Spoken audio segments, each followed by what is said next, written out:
Okay, welcome to our impromptu hangout, and we are discussing what makes a great fantasy RPG setting. We have a number of distinguished guests from the Brigade with us. I'll let them introduce themselves since I'm sure they can do a far better job of it than I can. So I'll start going across the film strip at the bottom of my screen. If I can start with Captain Gothnog, if you want to introduce yourself and say a few words about yourself. Sure, thanks. My real name is Alex Galat, and I go by the name Captain Gothnog on YouTube. And I've been playing games for 30 years, and I publish role-playing material on Drive-Thru RPG under Critical Hit Publishing. Okay, thanks very much. And Dennis, if I can ask you to say a few words about yourself next. My name is Dennis, as you mentioned, and I don't really have a fancy YouTube channel, and I don't publish anything either. So I just play role-playing guys with role-playing with Alex and Rob at the moment. That's fine, nothing wrong with that at all. And we will jump on to our next guest, who is James. If you say a few words about yourselves, James.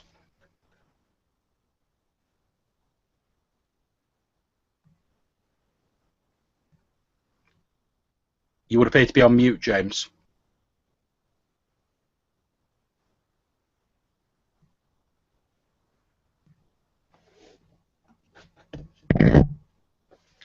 Okay, I'm not hearing any sound from you at all, James.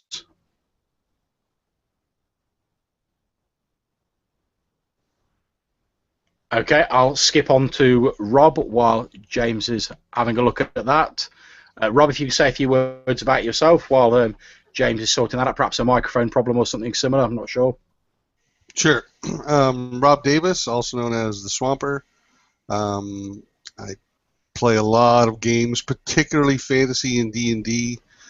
Sort of my focus. I have a channel. You can check it out. I hope to get more videos up soon, and looking forward to this panel. Okay. Any luck, James, yet, or...? No, still not hearing anything through your mic at the minute.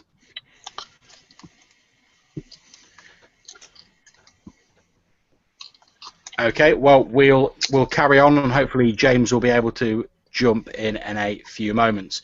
So, guys, if you all want to unmute your microphones, and we'll just wait for James to jump back in. Hopefully his sound will be resolved by then. I'm going to ask you all, guys, starting off with Alex. If you had to pick one thing that you would want to see, a sort of clincher, a deal closer in a really great fantasy setting, what would be that one thing for you personally? Well, for me, the defining quality is some kind of magic. They had their because you could have elves and orcs and all these other creatures, but ultimately, without the magic, it would just they would just be some sort of alien species that you're dealing with. But the magic is really what, to me, what creates a fantasy setting, at its core, because that allows for so many other things that it just affects so many things. You can have magical creatures, you can have magic items, you have supernatural events, supernatural creatures. It's without the magic, then it's just either drama or science fiction, I guess. Okay, that's great. Thank you very much. Okay, Rob, if you had to pick one thing, what would you say that your deal breaker was from a great fantasy setting? Well, Alex totally stole mine, so I'm just going to expound on it a little bit. I agree with everything he said. I would have to see something that's basically a miracle. I want to see something that defies the laws of physics as I know them in my personal existence, and that will immediately tell me I'm living in a world that's not of my own. It's like Alex said, even if you had stuff like orcs and goblins and things like that, without magic, that could be a world that the Stargate crew went to. It doesn't make it fantasy. You need that sort of magical element. So having wizards around casting spells, even minor spells like prestidigitation or something like that, or priests actually laying on hands and healing wounds before your eyes, that's a clincher for me. Okay, how about yourself, Dennis? I was gonna say Magic too, but I would say it needs to be fantastical. It needs to have something out of the norm, and it's a balancing act really, because I want Magic too, but I also want something bigger than real life. So it needs to be fantastical, but at the same time it needs to be believable. Although I can suspend my disbelief for a moment, but I don't have to be confronted with the disbelief all the time. So I would say that. So are you basically saying you want a few sort of different elements from the real world, but you still want a slight element of reality thrown in there? Would that be fair to say? No, like the basics. I want gravity to be the norm. I don't mind that there's a place that has no gravity or altered gravity, but I want gravity to be the norm. I want time to flow as we perceive it, but again, it can flow differently in some aspects of the world. But it needs those fantastical elements, and they need to be kind of held up against the more mundane elements in order to be fantastical. If you go all the way fantastical, you just get something weird that I cannot relate to. Okay. Okay, we appear to have James back with us. Any luck with your sound, James? Yeah. Can you hear me now? We can indeed. Yep. So Cool. if you'd like to give your belated introduction to yourself, James. Hi, I'm James. I've got a really rubbish YouTube channel at the moment because I don't have the facilities to record anything. In a couple of weeks' time, I'm getting a PC and I'll be able to actually record things. Fuck the Mac, basically. But yeah, because nothing works on it, basically, and that's what happened. The Mac went, no, you're not, and that's why I couldn't do anything.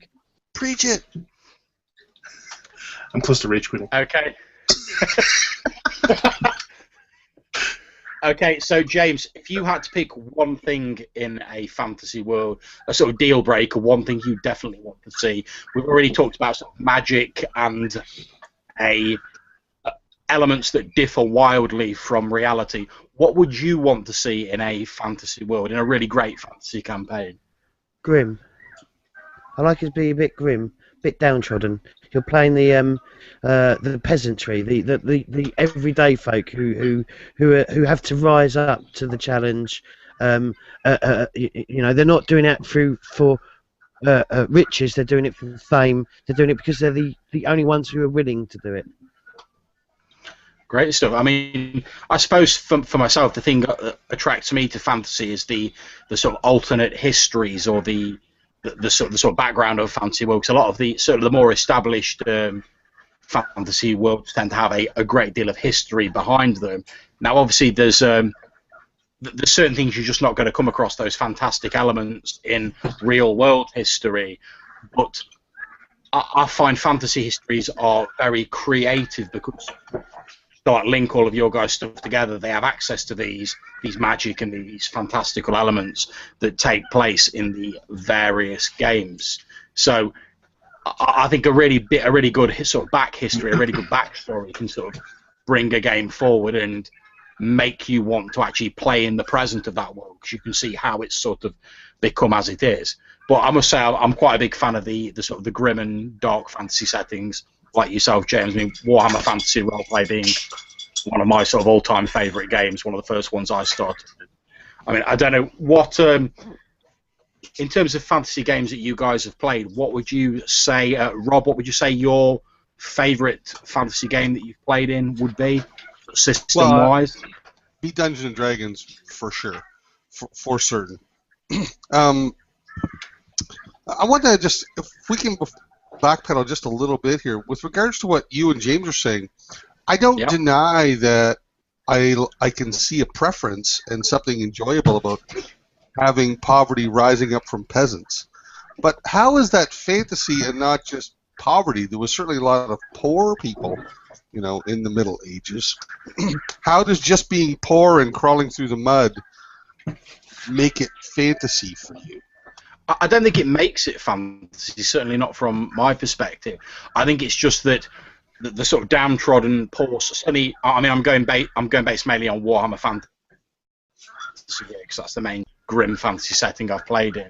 But certainly the fact that you can be playing like a peasant or a rat catcher or a road warden or something equally like mundane when you're thrown into these sort of higher fantasy adventures and you get drawn into this wider world, the contrast between you being like a lovely peasant and trying to stop the hordes of chaos from overrunning the old world is so much greater than if you were some sort of questing knight who's always been sort of destined to sort of overcome evil, just to pick a like ridiculously stereotypical example. So I mean, I don't know about yourself, James. I mean, that's certainly what it is for me.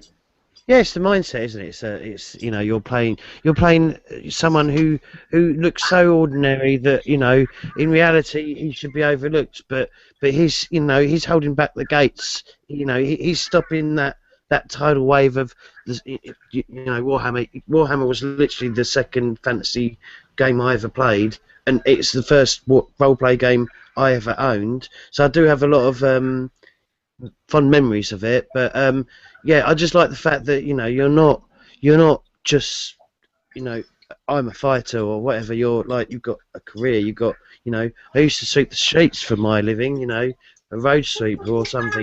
But it's just the whole idea that, you know, someone so ordinary can become something great. Anyway, I'm a bachelor D&D fan. It was my first role-playing game back in 1979. I've tried other games. I like other games, but for fantasy, it's my go-to. It always will be. Well, I hear D&D's very in at the minute. Haven't they just brought out a new edition for it or something like that? Yeah, I might have played a session or 25 by now. I do have to confess, I've got the two sort of core books that I've been able to get so far, but I've not actually got round to playing it or running it yet. I quite like what I have seen, but I've sort of withheld too much comment until I've actually played it. Well, if you would make yourself available, we would get you in a game. and that was when the hangout turned into a huge domestic.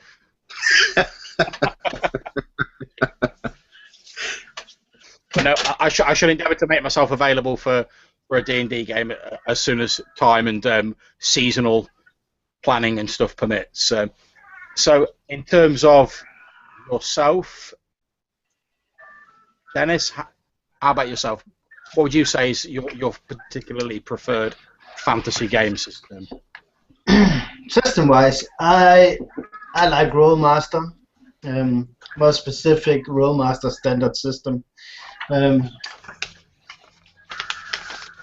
That's mechanic-wise, that's probably my thing. It's deadly enough that a single hit will strike you down, and it's complex enough that you can build a lot of different characters with the same system.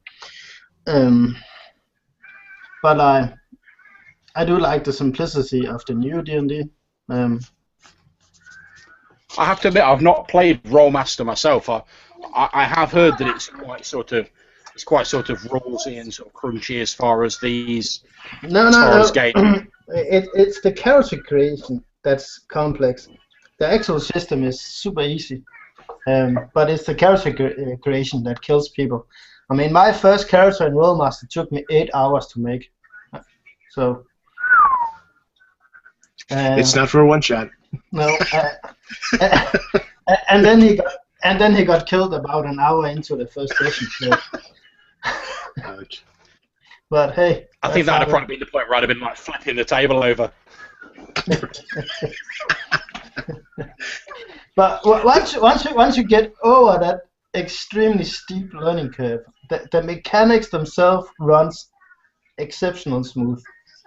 But I've heard that the same's true of the. I mean, obviously not so much fantasy, but there are fantasy elements of the latest edition of Shadowrun. I mean, I tried I tried generating a character for that. A friend of mine was going to use it, and then by the time we'd actually finished our characters, he'd spent an entire night trying to generate a handful of NPCs and decided to go with a different rule system rather than sort of struggle his way through it. So that does seem to be the case in quite a few systems, that it's the character gen that takes an awful lot of time. Yeah, but I have been playing quite a few sessions with Alex and Rob in D&D 5th edition. So, and so far it's been good.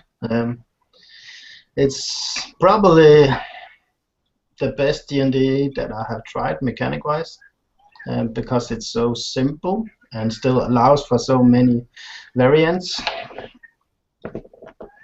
But when push comes to shove, I'm probably more a number crusher than a simple system lover. So I've got to admit, I probably go entirely in the opposite direction. I'm not a big number crunch or a big sort of system person. I very much prefer to have an idea for a character and then be able to sort of get that onto paper as quickly as possible, so I can jump into the game as quickly as possible. I mean, I don't know how the rest of you guys feel about it. I mean, Alex, how many rules do you think are really needed for the standard fantasy game? Do you think fantasy benefits from more rules and treatment or less rules? It really depends. I definitely prefer, as I'm getting older, I think I definitely lean more towards rules light. I love the new. I think with the new D&D system, they achieved a perfect balance of, the familiarity of some of the old crunch stuff with, with some of the, a lot more flexibility.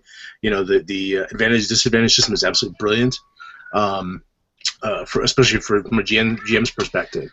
And they even brought kind of, I don't know if it was their inspiration, but a little flavor of things like Fate into it, where they have, the character aspects, which, if played, you can earn inspiration to be able to use in the game. So, it's just a little trickle of it. So I think they really did a good job of kind of pulling all that together. As you can tell, it's probably my favorite fantasy system at the moment. My second favorite, though, a real close second, has to be Ubiquity, particularly the role-playing game Desolation. I've only played it a few times with RuneSlinger, but it's a really great system. It's a dice pool system, but the thing that really gets me is the beautiful simplicity of the spell system. You essentially basically describe what you want to do, and it can be anything. I mean, you describe it however you want. I want to shoot fire in a 2-inch beam to cut through this bolt or whatever, and then based on the GM then comes up with a difficulty rating based on the rules. You put a certain amount of power into it, and you can make it happen. And if you get too many failures, you can take you take what they call burn. But I just love the flexible creativity of it, and I really wish if D&D had that kind of magic system, I would never even consider another fantasy system again. But yeah, just to talk about a little bit what Dennis was saying about Rolemaster. When I was a young kid, we friends and I played, I think it was 2nd edition D&D, and we took the Rolemaster critical system and we just adapted it to Dungeons and Dragons. So when you rolled it, so basically when you rolled a 20, then you used their charts and came up with some pretty lethal criticals. So that was pretty awesome. And the thing that Rolemaster really excels in is lore. If you've ever seen Middle Earth role playing, their MERP material, I mean, it makes it makes Tolkien's appendices look like Cliff Notes. With the amount of detail and lore they pour into these things. I mean, you can literally go through 20 pages of just straight lore with no pictures, and I mean, as a Middle Earth nerd, I kind of love that stuff. So I just I have all the books just for that, if nothing else. So I didn't really get too much attention on that, but that's I wanted to mention that.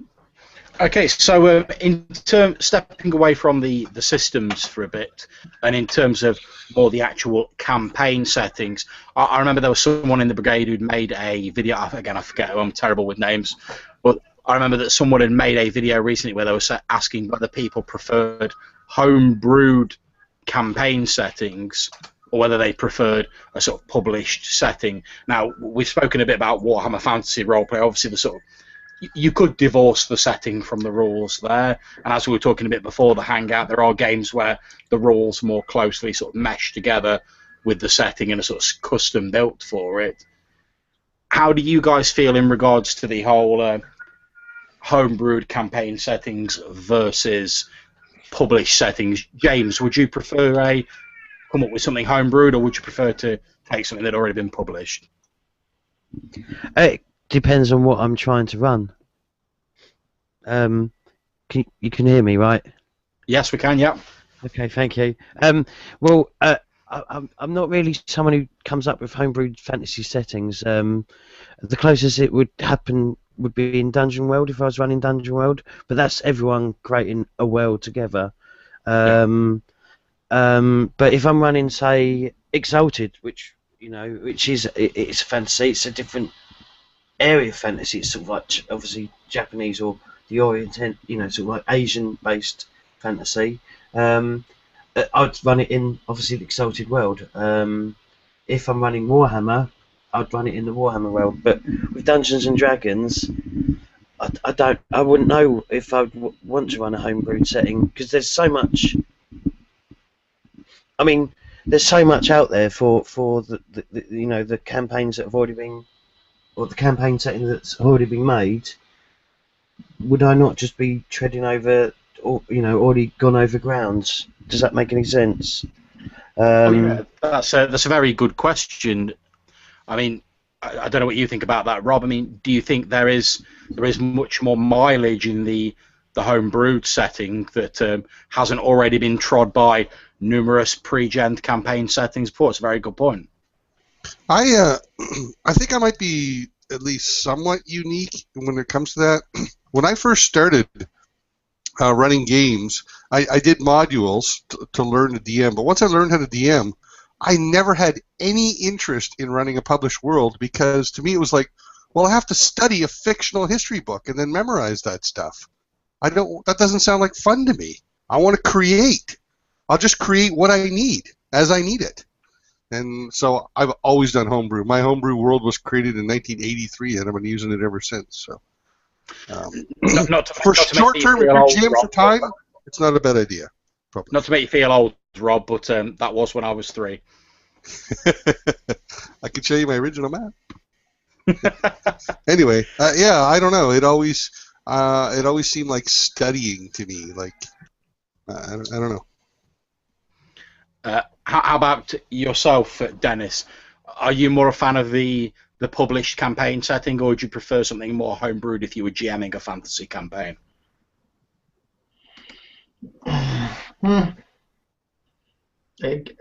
I own a lot of settings, published settings. Cough, understatement, cough.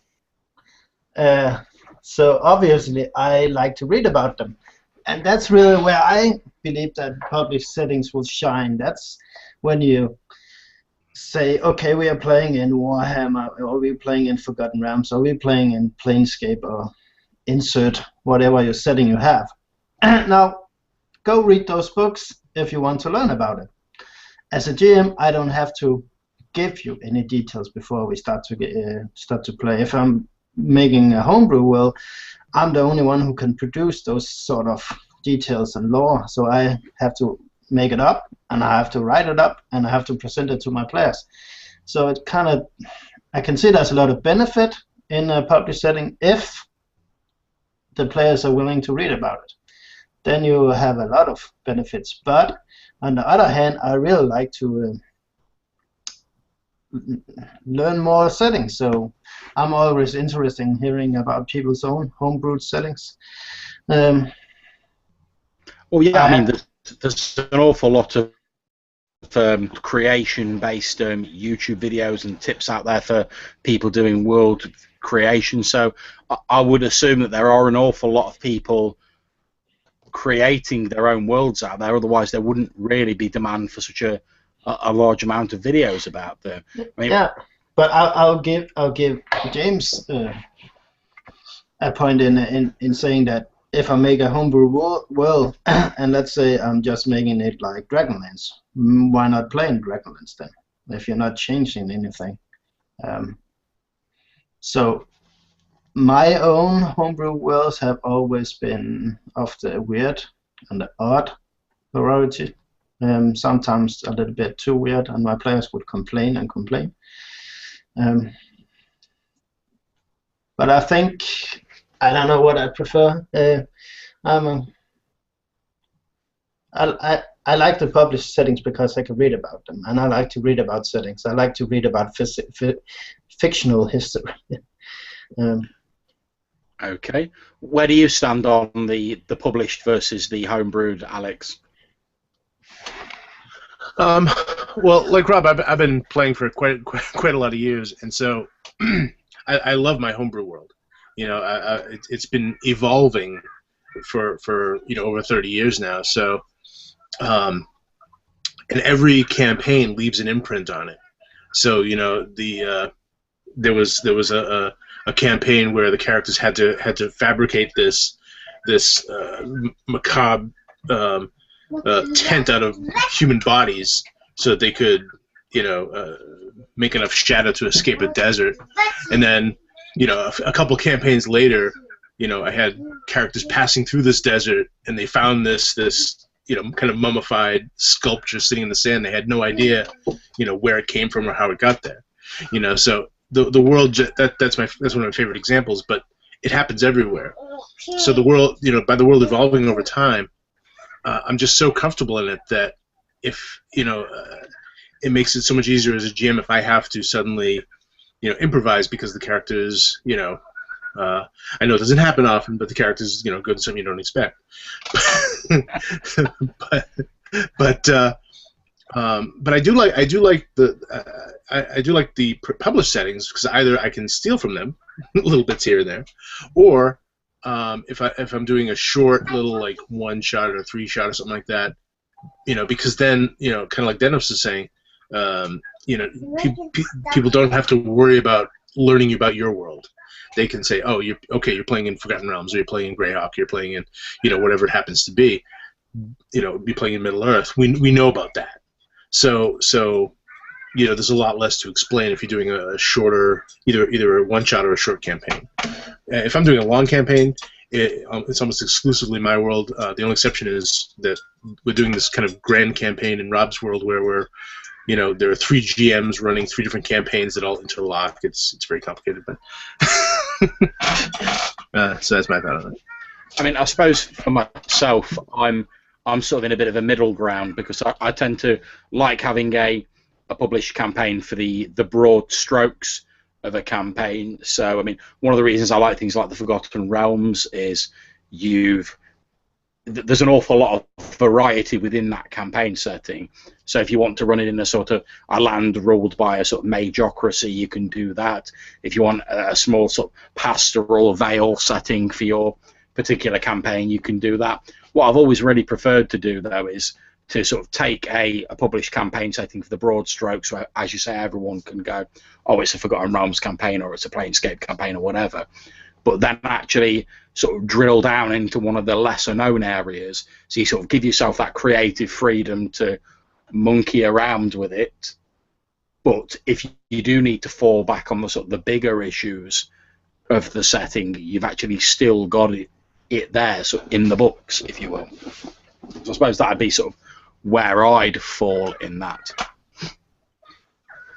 So, in terms, as we said, there is an awful lot of sort of world building advice, world building videos, etc. out there.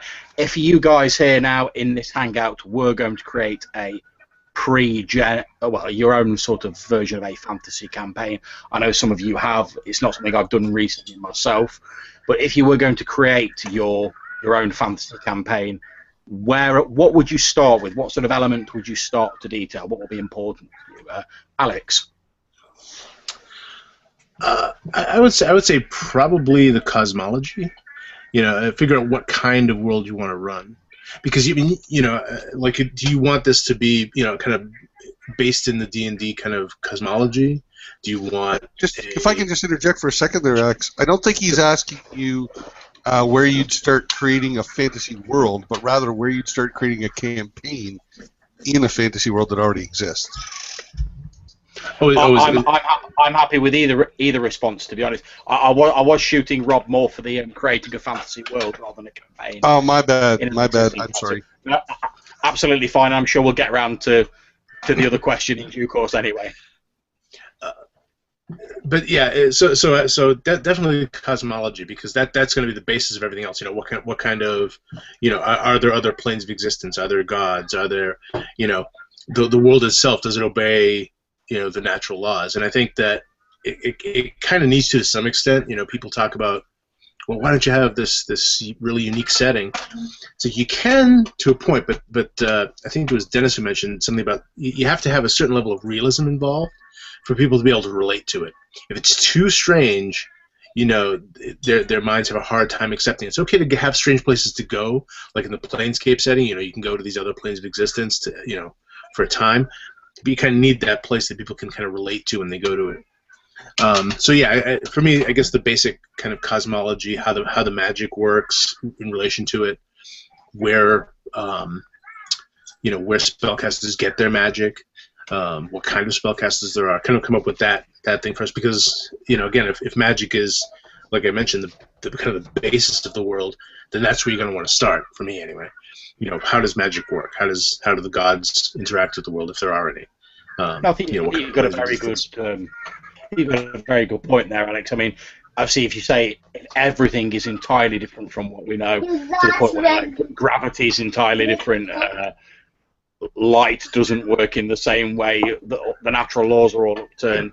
You've utterly no idea how your character will experience the world when they step outside their door. So I think a certain base level of reality is handy. So obviously we all expect gravity to work fairly similarly. We all expect there to be day and night or some sort of variant thereof, etc. Well, one of the valid kind of criticisms I heard of like sci-fi is that every alien race you run into happens to be bipedal humanoid with look more or less like us, within the range.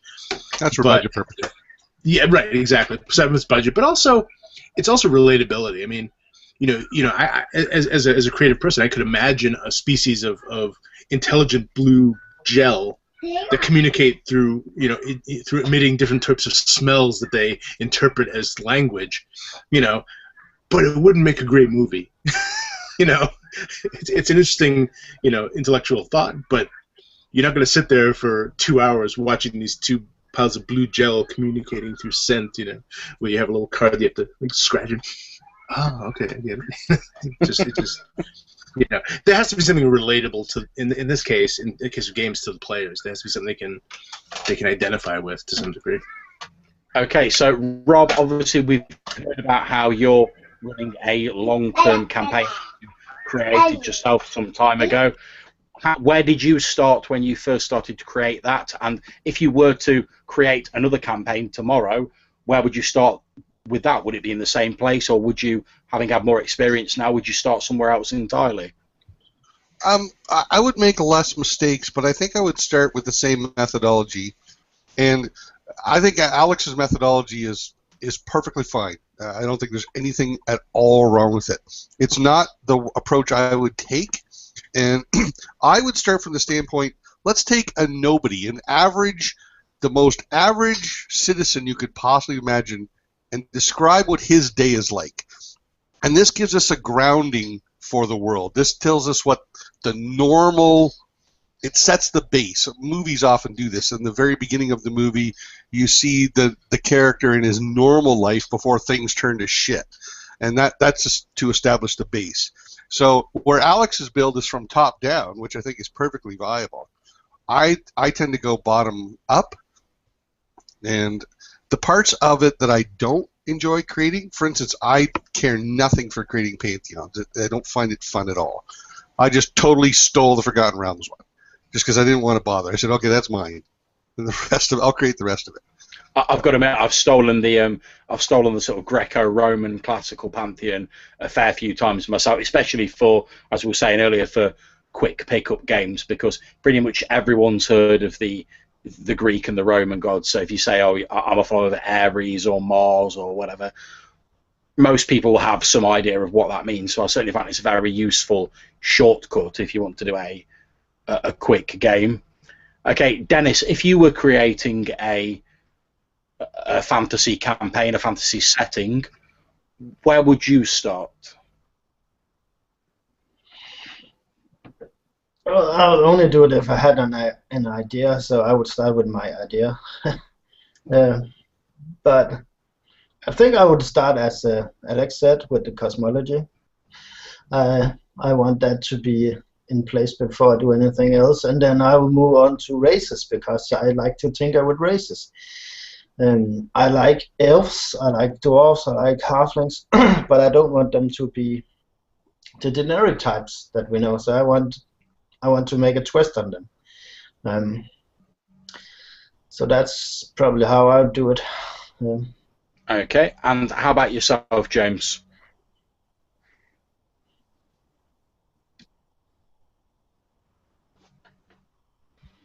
So I just had to unmute. No problem. Where I would start, I'm probably a really lazy GM.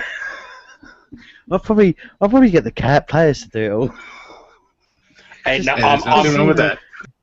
I'm fully in favour of that. I'm a massive fan of Dungeon World that you mentioned earlier, where it's that's a good point for everybody. I mean, in terms of, I certainly find if I'm sat on my own in a room, I'm just sort of sat there with a blank piece of paper, going, right, today's the day I'm going to create my ultimate fantasy RPG campaign setting, and I sort of look at that blank piece of paper. Unless I've got an idea, as Dennis was saying to start with, I tend to look at that paper and I'll stare at it for a bit, and then I'll go, oh, I need to go and feed the cat, and I need to do this, and I'll come back to that in a bit. Can I offer a tip on that, on how to get over that problem?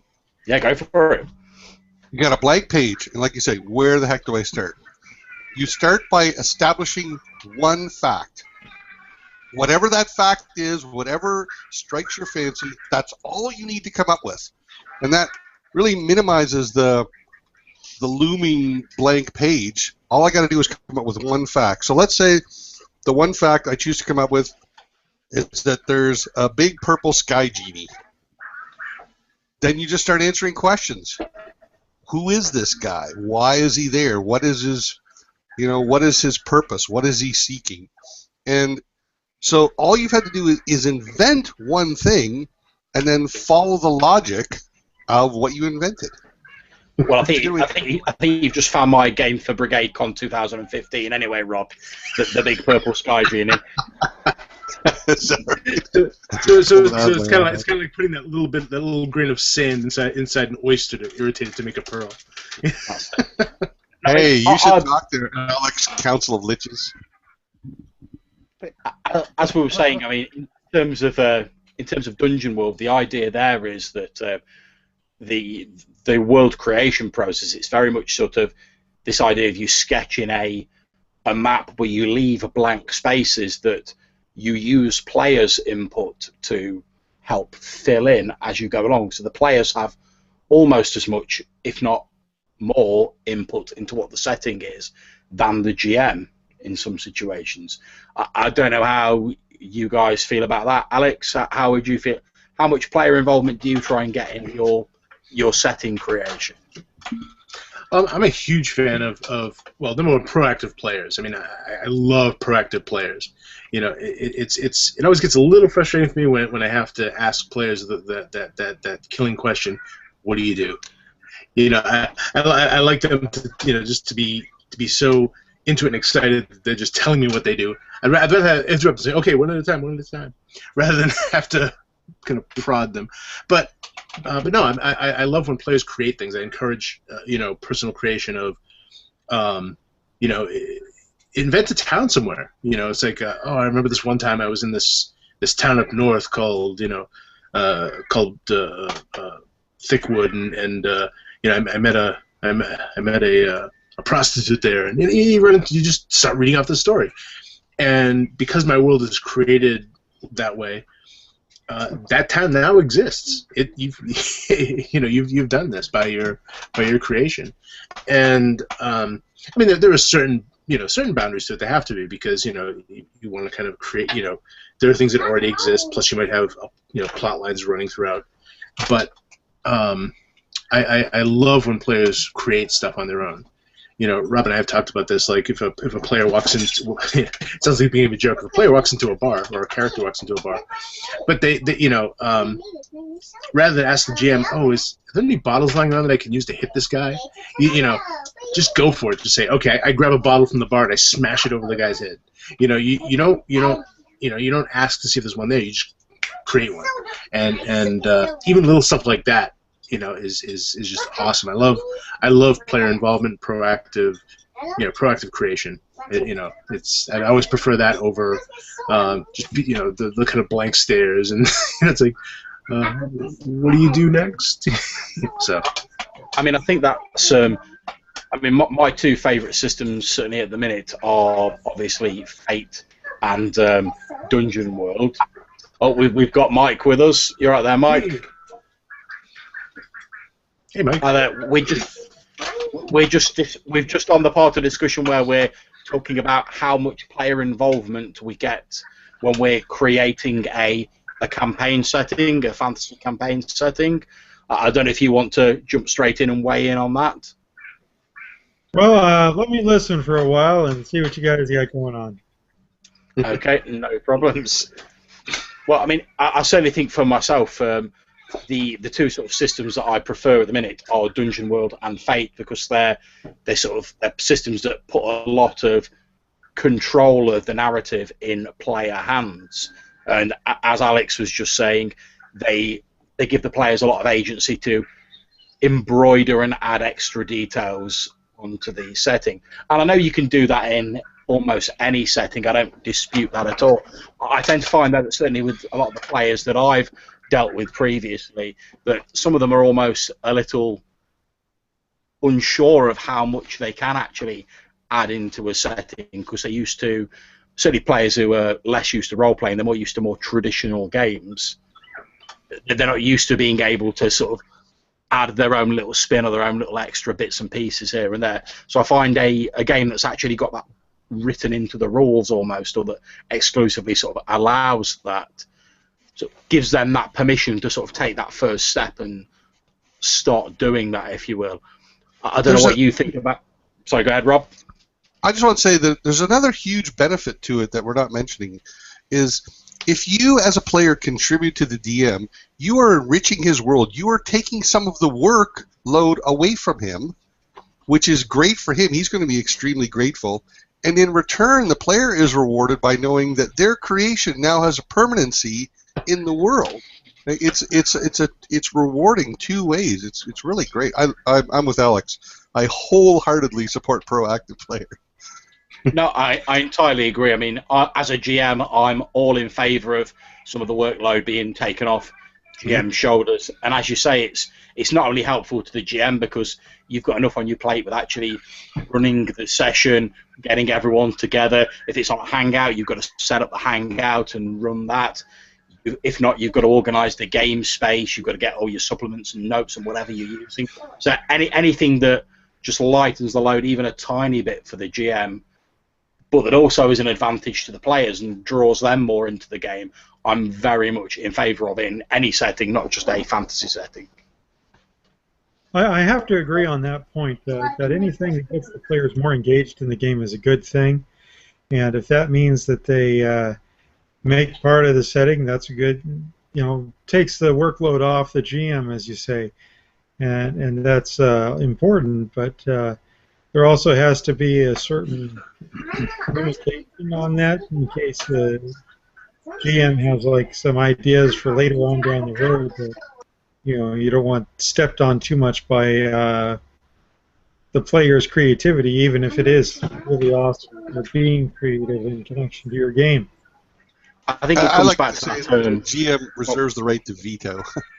Yeah, I mean, I've heard people say before that the idea should be as a GM never to just say flat out, no, you can't do that to players.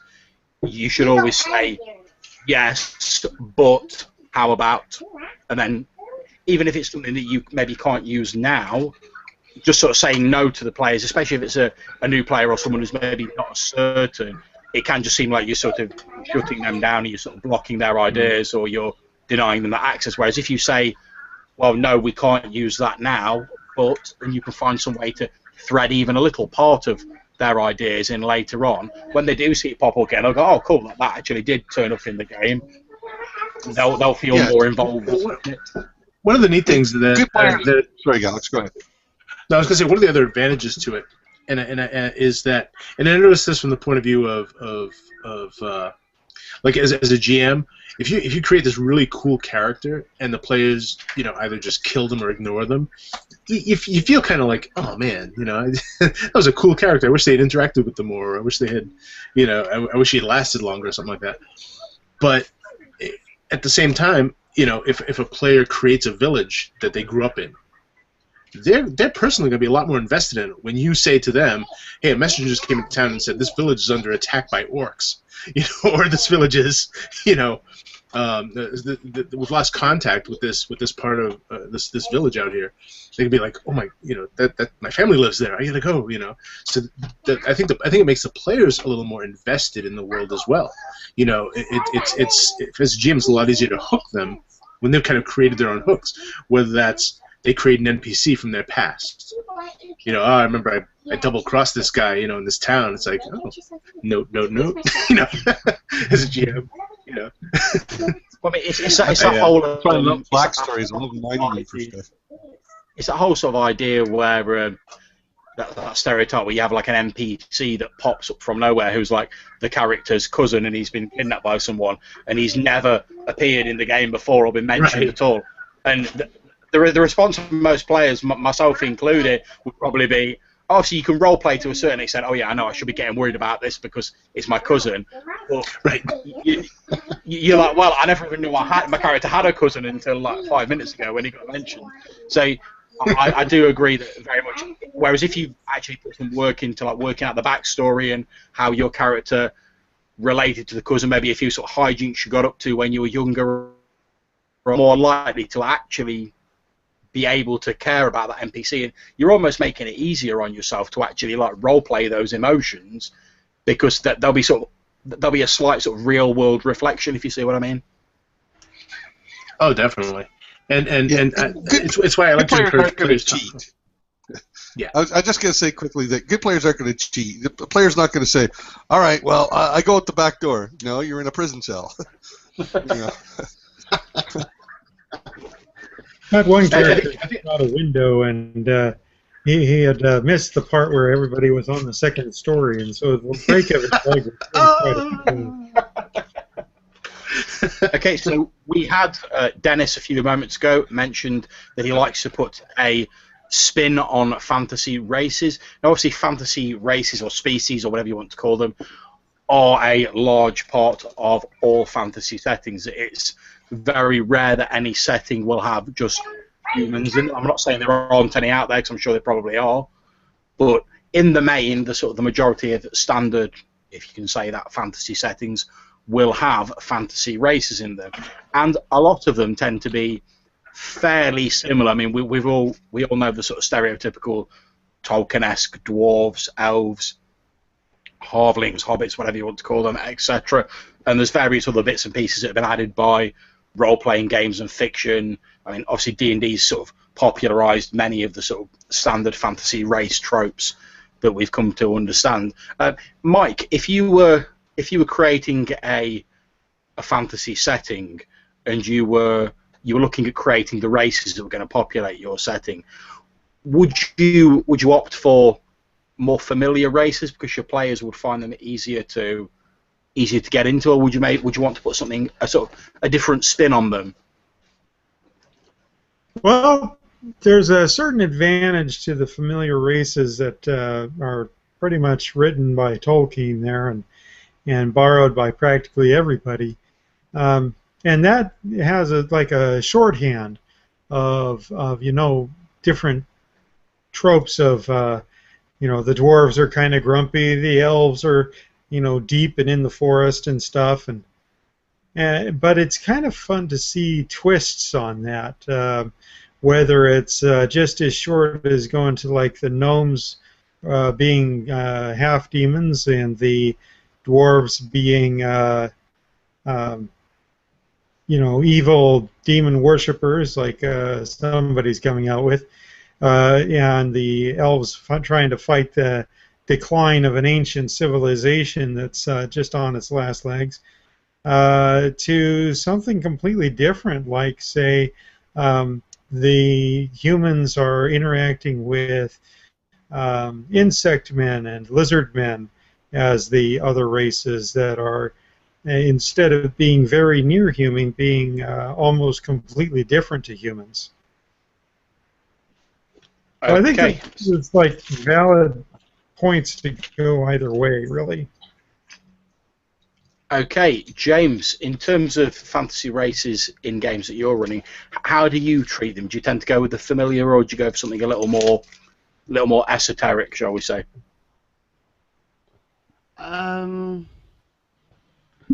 Yeah. Obviously, in Dungeon World, it's down to the players, isn't it? So the players can sort of decide on what their races are like, because you ask them the questions. Tell me about the elves, and they can go, oh, I'm actually a stone elf. We actually mine rather than live in woods and trees and are one with the nature. We actually like mining and building stuff out of stone. That's just an example from a game that I have run. But yeah, I mean, obviously Tolkien is the the default for many fantasy settings. But do I vary up? Not really. I'm a bit, but no. I mean, the variations is probably Warhammer. I mean, that's my biggest run fantasy game that I've ever run in. Throughout my long history of role-playing games, and obviously it's similar to Tolkien, but obviously slightly different as well, because halflings are immune to the effects of chaos, so they're great but they're really small, like hobbits from Tolkien. But yeah, I don't really have any weird and wonderful races really in most of my games. Why do I do that? Just because obviously, yeah, familiar. No, can't even say the word.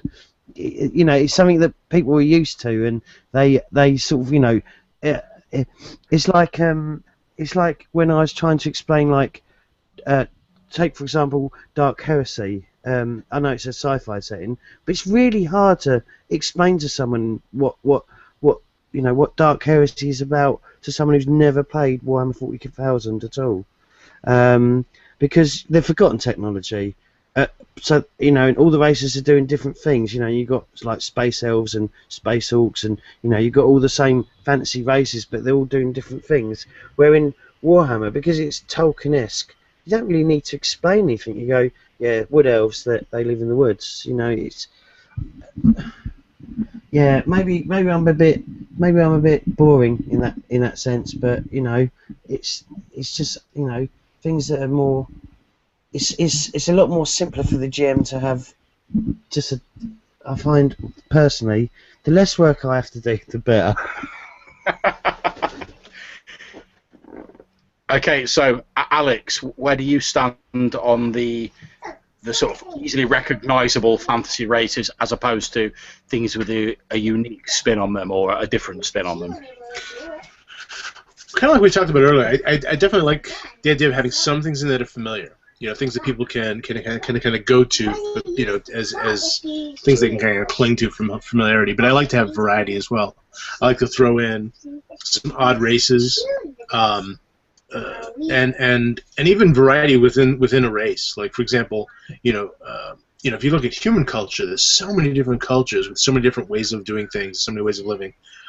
I really try not to limit the typical D&D races to that as either, and so I like to leave that somewhat up to the players. So if they're a dwarf, okay, this you live in this area, tell me about your clan. What do they what do they do? What is their thing? They don't have to be necessarily miners. It can be something else. Put some variety into it. You don't have to necessarily, you can have some basics the same, but you can work a lot within the culture. Like in my world, I created Plains Elves, which are, kind of reminiscent of the Native American Plains tribes. They're very,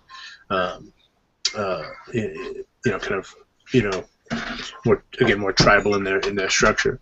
So you can have those, but then you can also have entirely new races that you put in as well, and you can come up with really neat kind of backstories to make add that little bit of flavor, so that people come in, oh, okay, there's elves and dwarves, I know what kind of setting this is, but there's also these creatures too, so it's kind of helps pull them into it, and then they're ready to kind of experience your others.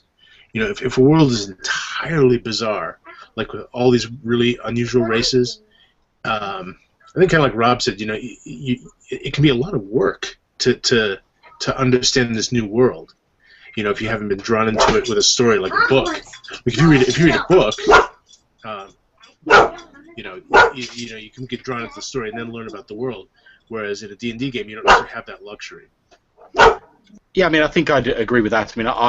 I think I'm probably a very sort of greedy GM as sort of things go, whereas I always want to try and take as much as I can from other settings and inspiration from other settings. And I do think that the sort of the Tolkien-esque sort of easily understood fantasy races are a very useful, again, shorthand to enable players to jump quickly into a game, since if you know that all wood elves, just for example, live in the trees and they're mystical protectors of the forest, it's very easy for anyone who has a passing familiarity with most sort of traditional fantasy genres to get their head around that and create a character in that setting. Or if you know that all dwarves are miners and they live in great mountain holds, again, it's very easy to create a character along those lines. Even if you want to have a character who differs from that background somehow, it's still sort of easy to relate them back to it. But I think you're right. There are, in the real world, there's so many different societies. Obviously, we only have humans as the sort of dominant species in the real world. There's so many different cultures and different societies just in the real world that I can't even imagine how many there could be in a fantasy world where you've got all these many hundreds of different races that exist. So I like to sort of have a couple of cultures that are reasonably familiar, and that tends to come off what the players originally want to play. So if someone goes, I want to play an elf, and someone goes, I want to play a dwarf, that'll be a clan of elves or a tribe of dwarves that are sort of the familiar sort of Tolkien-esque tropes. Whereas outside that, there may be, as you say, your tribes of stone elves or whatever, or your lava dwarves or whatever you want to have in it, sort of out there for the players to interact with. And they sort of almost have an in because they are sort of distantly related to them, and it sort of gives them a reason to actually want to find out a bit more about those races, rather than me just sort of shoving a load of background material at them at the start and going, if you just read these 6,000 pages of lava dwarf history that I've written up for you in 10-point Times New Roman font, then that's all you need to be able to play the game. Something which never seems to go down particularly well, strangely enough. So, does anyone else have anything they want to chuck in about the fantasy races, or how they would go about using fantasy races in the world? I'll offer one tip. I'm basically going to agree with everything everybody already said. One tip you can do, once you have all your Tolkien-esque races, do variations on them. But if you want to add a couple more, sometimes I'll borrow from science fiction. I'll say, well, that race of those particular aliens, I kind of like their culture. I'm going to take that culture and those race, and I'll drop them in. And it'll make your world seem different, your fantasy world seem different. And yet it's not a whole lot of extra work for the GM to do because you're borrowing from a source. So I've done that a couple times. Cool. Yeah, I agree. That's a great way to add in a race. And you already have the common mythology there. We talked about Dungeon World a while ago. I mean, one of the ideas of that system is that if you're playing an elven wizard, just to give a sort of standard example, you are the elven wizard. You are the sort of the main sort of mover and shaker when it comes to elven wizards in that setting. And if there is a background matter that relates to either elves or mages, then the GM will often quite likely to be turned to yourself and say, let's say you ask, are there any colleges of magic in this world? The book often encourages you to turn that question round to the player and say to them, well, are there any colleges of magic in the world? Are there any specifically elven colleges of magic? How do they relate to other users of magic in this world? And you sort of build up the detail and the sort of tapestry of the world via that method, which I've found works quite well, but it does place the emphasis of the game very squarely on the players' characters as the big sort of movers and shakers in that game. I don't know how important you think it is. Let's go to Dennis first. How important do you think it is that the characters be the big movers and shakers, the main protagonists in a fantasy setting, or do you prefer that they are just normal people in that setting?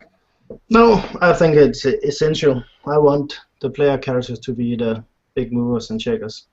I want the players to be the one that changes the world if it has to be changed. I don't like the being what you call henchmen to the big guys. I don't like that concept at all. I both want my own characters to be the guys who do the big stuff, and I want my players to play the guys who do the big stuff. Okay. I don't really. I've been in some games where the GM would go on for a monologue for an hour and a half, where he told us all the great stuff that happens with his almighty NPCs, and that's not fun to me. So I think that an interesting way to turn that would be to take a Mary Jane character like that, and have this great character that looks like he's about to come in and solve absolutely everything in the whole thing, and then right in front of the PCs, she dies. And whoops, now it's their turn to pick up the mantle. Even better, right in front of the PC, she gets killed by something tougher than her. Whoa, okay. I mean, I've got to admit that's something I have used myself, where you've got sort of like all the locals going, the Sir Boris or whatever his name is, the mighty warrior of the gods is going to come and save us, and you get the paladin ride out in all his shining armor atop his steed with all its armor on it and its barding, etc. Rides out with his mighty magical sword back to battle against whatever ungodly evil it is, and then, as you say, gets thoroughly destroyed by this evil, and the players sort of go, oh shit, he wasn't really up to it, and we're considerably more powerful than him. And then they sort of start thinking, all right, so what are we going to do about it? So I think that is one way you can sort of turn the tables, so it looks like you're going to use that sort of standard. There are NPCs far mightier than you in a setting, and then it goes, well, they're not mighty enough. How are you going to be different? I think that can work with some players, whereas I think some players might get a little bit discouraged if they think, oh shit, he's a 20th level paladin and he's just been smushed into a fine paladin-y paste by that Lord of Dragons or whatever. And we're already like low level. I'm like a level 1 bard with my father's loot. A 5 paladin.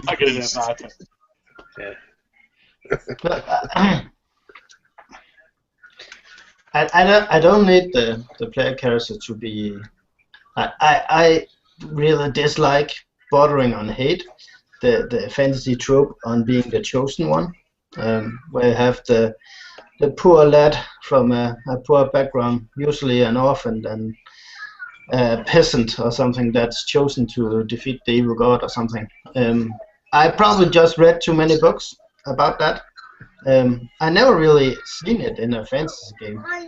I mean, a role-playing game, but I read too many books about it, so I dislike that trope. But on the other hand, I do like prophecies in foreshadowing in role-playing games. But I do like that element of agency, where it's up to the player to take up the mantle.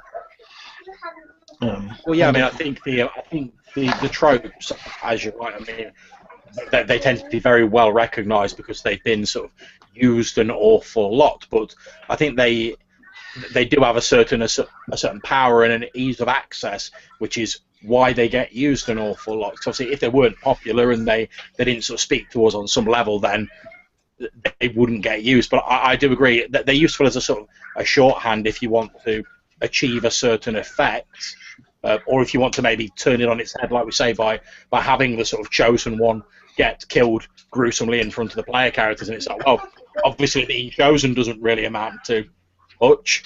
What are you going to do now about it?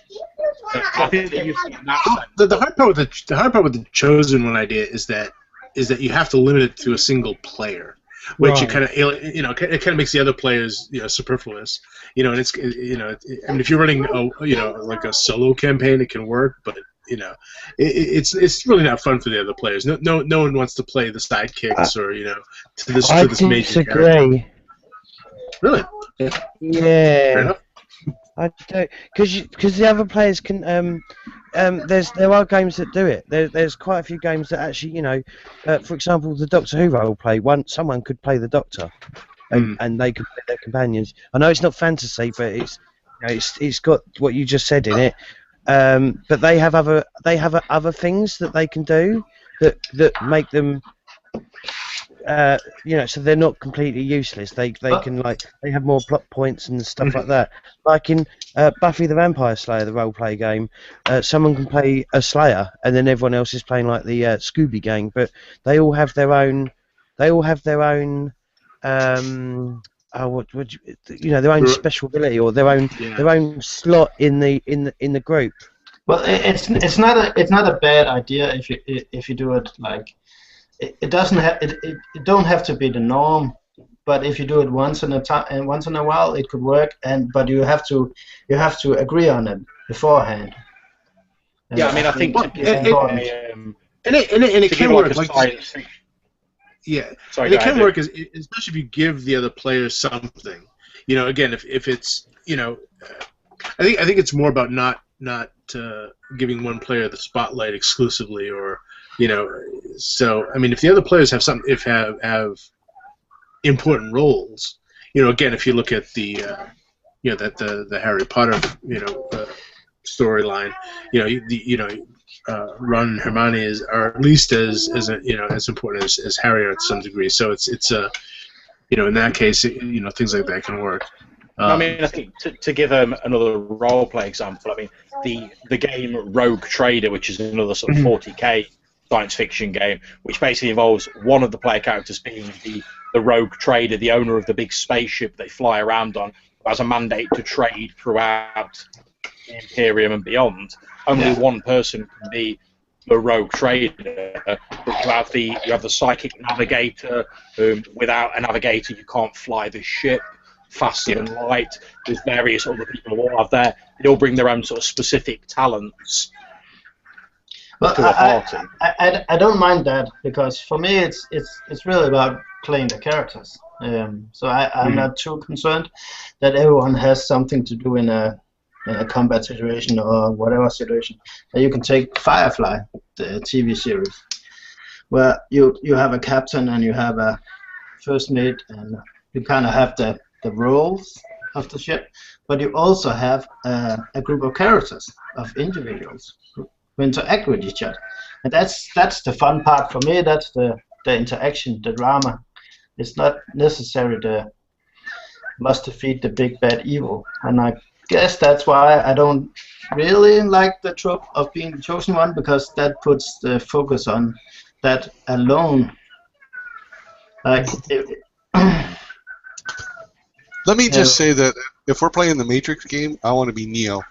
But to get back to the point of being, it's okay for the players to be aware that there are bigger movers and shakers in the world. I mean, there's gods, for crying out loud. They don't have to know that they are the biggest beings or the most powerful beings. They're not, or they're the only ones doing stuff. But the players are the stars of the movie. The DM must never forget that. Anytime the players aren't the stars, you're doing something wrong. The focus is on those major characters. That's really. I mean, it's not really. It's really not really the chosen one, as I said. But Alex's game that we play every Friday has a storyline where my character and Kashif's character are kind of the plot agent, but it works not because it's my character, and I'm not saying it just because that, but because we woven the characters into the plot. Like Rob's characters were woven into the plot, and Steve's character was woven into the plot. So it's not just about Kashif and me. And I like that. That's a very good point there, Dennis. I mean, if you have a plot that's based around, originally it's based around a particular character. I think if you've got players who want to get other people involved in their plot, it doesn't have to remain a plot just about one person. I mean, I certainly know myself when I'm playing in a game, even if you put aside any sort of higher motives or wanting to get other people involved, if you look at it from a purely mercenary point of view, if there's 4 players in your game and you're all off doing separate things, you only get 25% of the time, assuming the GM divides it fairly equally, as your character. Whereas if all 4 of you are together involved in the same sort of stuff, you can feasibly be involved in 100% of what's going on. So just entirely from a sort of purely mercenary point of view, if you set aside the fact of wanting other people to have fun and bring other people into your plot, which of course most of us would want to do because we all want to have a good time and enjoy ourselves while we're role playing, but even just from a purely mercenary point of view, bringing other people into your plots benefits not only the game but yourself and how much time you actually get to play your own character. So I don't think they have to really stay just being plots based around one character. Okay, so to bring it back almost full circle to the to something that was mentioned earlier when it came to what makes a good fantasy setting, at the risk of having my flesh stirred from my bones, Indiana Jones, Raiders of the Lost Ark style, let's turn to the subject of magic. And I've seen so many YouTube videos that mention magic or people talking about their favourite systems. There's obviously the well-known and often much maligned sort of Vancian magic system that's used in D&D. In terms of magic, which I'm sure we'd all agree is an important aspect of most fantasy games, magic in some form or other. I mean, even things like Numenera, where it's science with the appearance of magic, it still occupies that sort of same fantastic space. Mike, how do you prefer to implement magic in a fantasy campaign setting that you would be creating or running? Well, I really kind of like all the different kinds of magic that I've seen come out. There are very loose systems of magic where you can sort of make up your own effects and decide what it actually does, and then based on the experience of the character, how much potency that has. But when it's all written out and all the rules put in there and stuff, I really like the way that just a wizard goes around and has his spells and fires them off in 5th edition D&D, or the way that anybody with powers works in Savage Worlds, for instance. For that matter, the way the different powers work in the Bare Bones Fantasy game, which is a different way in a certain aspect, in that your spell is you just have the attack somebody spell, and you get to say what the effect is every time that you shoot it off, but based on your level, it'll do a certain amount of damage, more or less, and I think that that's a kind of a neat way to do it. I think the more chance you give to let the magic add kind of a poetry to the game, the more magical it's going to feel. Whereas if it's Ray of Frost, Ray of Frost, Ray of Frost, Ray of Frost, it's no different than 45, 45, 45, 45, you know? Very good point. Just because I could see James's face sort of creasing up when Savage Worlds was mentioned. How about yourself for dealing with magic, James? Which, it depends on. I know I'm being really like flaky here, but no, magic. It depends on what sort of setting I'm running. If it's high fantasy, then yeah, then magic's going to be all over the place. You know, it's going to be. It may even have magic tech and stuff like that, like trains that run on magic lines or way lines or whatever. But if it's low fantasy, then I mean, magic's going to be quite rare, and it's going to be perhaps almost the Warhammer way, that it's held with quite high suspicion that you could possibly be an agent of chaos, and that the common folk could string you up at any moment if you so utter any magical chantation or anything, because they're so suspicious of chaos and stuff like that. But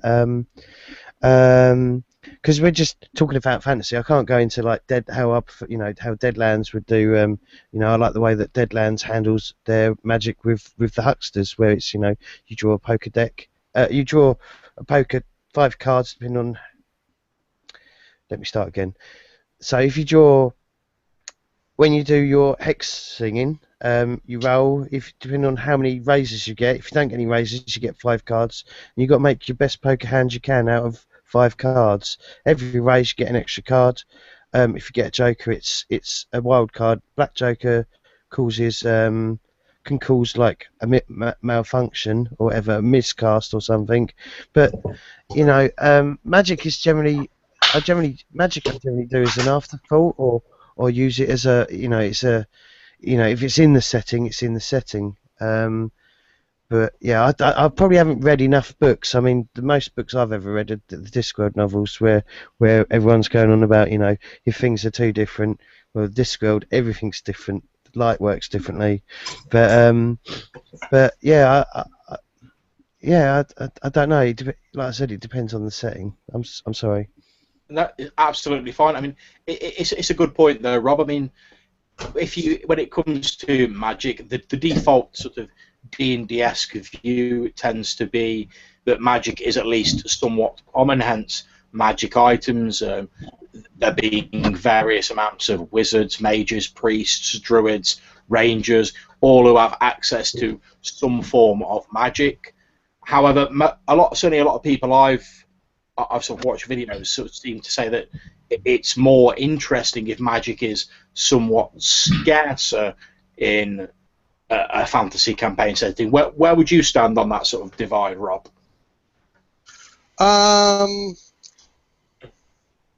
Yeah, I don't want magic to be too common, at least powerful magic. For instance, despite the fact that I've been playing D&D for a long time, you will never, in my world, be able to walk into a magic shop and, I'm going to buy that +2 sword and that wand of fireballs. And no such place exists. I want the magic to be special. One point I want to make is something Michael was talking about. I think it's to add a lot of flavor and fun to the game, it's incumbent upon the players to be very imaginative, not just in how they use their spells, but in how they describe the spell's functioning. So I would never want a player to just say to me, I cast Ray of Frost. No, make it interesting to everyone at the table. You know, describe how you clench your hand in a fist above your head, and you whisper an incantation, and an icicle appears above the target, and a blue beam strikes down and stabs him in the back, frost coating his back. Make it interesting in the description, and that brings it to life, and it makes it seem more magical. You're working minor miracles, you know. No, I mean, I think that's also a very good point. I mean, I seem to remember there was a move, certainly in 3rd edition D&D, where there were certain spells, if I remember correctly, that allowed you to sort of customize aspects, and there were various feats that allowed you to customize aspects of your spells, whether that be the appearance or the duration, the components that were used, etc. And I always think it's a bit of a shame that there's not more of that there. Because I agree, it's very easy for me to say, oh, I cast a rare frost, that's D6 damage or whatever it is. And you're quite right, I can describe it more fully. You can certainly make it sound a good deal more interesting by adding a load of description on top of it, or just giving it a bit of an interesting different spin. But as we were saying earlier, where there's certain systems that encourage player input, I think there's certain systems that maybe encourage the players to be a bit more sort of free form with their description and their the handling of magic. I don't know how you feel about that, Alex. Yeah, I definitely agree with the idea of description. I mean, there are some systems like Desolation, like I mentioned, that encourage description more. But I think even in an Advancian system like D&D, you can encourage players to kind of describe what happens, and even in terms of I always try to give players a lot of flexibility, and I encourage a lot of creativity. Like, for example, if let's say a spell required a magical component, and they can find something kind of similar, I might let it work, but with a slight difference, So but I want to give the players the opportunity to really play around with their magic, describe what it does, describe how it feels, describe their particular hand motions, their particular words. I mean, because even if a player isn't as necessarily creative as some, they can still kind of put themselves into it. Put together a description that gets across the idea of what their magic is doing, what it looks like. I love when players create their spells and make them unique. Based on their personality, based on their background, based on their culture. There's all kinds of ways people can do that. I mean, I think certainly in terms of D&D, again, to come back to that, the one thing I've noticed is that in the sort of default D&D, I mean, see it can vary tremendously in different campaign settings.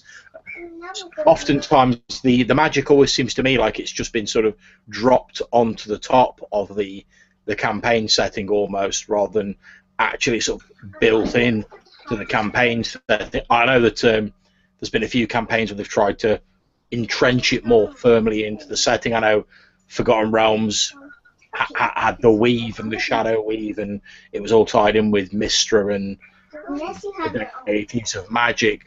But I said, indeed, yeah, the Feywild, very good point. In terms of if you were creating a campaign setting, or you were looking for an ideal fantasy campaign setting, let's go with Dennis on this one. How much would you want the magic to actually be tied into the background of the setting, or is that even important to you?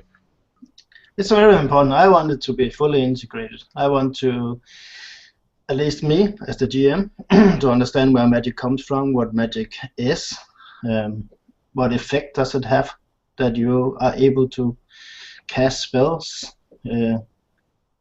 How does prayers work if they are possible in the setting? I want it to be fully integrated. And at the same time, I like complex magic systems, which is no surprise since I like complex systems. But I do like them integrated into the setting. as you said, with D&D, it often feels like it's been attached to the setting as an afterthought. I don't like the idea of the setting not having a response to magic. Like, if, for example, if you can raise dead, how common is that? Do the rich and the influential in the setting, do they have insurances where they pay off a temple to, just in case it happens, if they get mocked on the way home? Do they get them raised dead? Is it part of the setting or not? I like that. One of the best examples of that, or two of the best examples that I can think of on the top of my head, are Shadowrun and Earthdawn, which is kind of the same, but one is cyberpunk and one is well, it's not really cyberpunk, but it's cyberpunk with a fantasy element, or fantasy with a cyberpunk element, depending on your point of view. And Earthdawn, which is their fantasy game. And in both games, magic was integrated in the system and in the setting, and I like that. So it's very important for me. I mean, I think that's a very interesting point. I mean, when you were talking about that, why would a very wealthy person, if raising the dead and resurrection is to some degree common, why would you not pay a certain dividend to your local church to say, oh, well, if an accident does happen to me, I'd like to have you on hand with the resurrection spell so that I don't have to worry about it. And obviously there's numerous complications to that, and we won't go into it fully, but I mean, if you look at the real world, there's certain religion, without going into too much detail, religious bodies have charged people for sort of guarantees of, oh, well, if you give us X amount of money, we'll say certain prayers for you, we'll give certain benedictions to you. So I don't see why any such thing should be any less appropriate in a fantasy world, assuming a certain commonality of resurrection magic. I mean, I don't. Does anyone have any thoughts on how common resurrection magic should be? I tend to basically go, no, it's not very common at all. But I do. If you're poor or, for lack of a better term, low level, like if you haven't really well established yourself, the chances of resurrection are nil, zero. If you are wealthy, and one way I get around the treadmill of, well, why couldn't a super wealthy person be immortal? In my world, there's always a cost involved. Even if you come back to life, you are a weaker version of your former self. You are probably going to have a weaker constitution or endurance, be less healthy, more prone to illness, more prone to disease. And if you do it a second time, then the effects are going to be like trebled. And also, to those that are resurrecting you, there is a cost to them, a smaller price to pay, but a permanent one. So it's not only a cost to yourself, all those around you that want to get you resurrected have to be willing to pay that permanent price. No, I certainly agree with that. I mean, in the campaigns I've run, I've always made it clear that there's some very detrimental costs and prices that have to be paid for it. And one of the things I particularly enjoy doing well, not so much enjoy, but that I find works very well in campaigns, is having something that sounds like resurrection, but actually isn't resurrection as per the sort of standard D&D spell. I mean, I've done a horror D&D campaign, sort of 3rd edition, where the main villain of the piece was effectively, I knew from the start, going to be an undead vampire lord, and his sort of main way into making himself powerful was to sort of dole out a lesser version of his own curse that was powered by his presence. Because once all these nobles come up to him and say, "Oh yes, we'll give you hundreds and thousands of gold coins in order to make us immortal," and he's like, "Oh yeah, well, there you go. Drink some of this blood. Yeah, you're now immortal as long as I survive. So you've got a vested interest in keeping me around. Oh, and if I do want a favour every now and again, you probably best jump to it and sort that out for me. And from the outside, that looked entirely like the standard resurrection spell. Oh yes, I've been resurrected by this priest. Yeah, there's been a few sort of side effects, you know, the standard ones that sort of scream at you. This person's a vampire, you know, sort of pallid, loss of appetite, doesn't like to go out in the daylight, sort of thing. But it was just a slightly different way of leading the main villain. It sounds like me. what I did back when I GM'd D&D in 3rd edition was that I changed the duration on Resurrection and raised that, so it couldn't be. You had to be the first one raised that you had to be within a few minutes. The next one was within an hour, and the 2 Resurrection was within a day.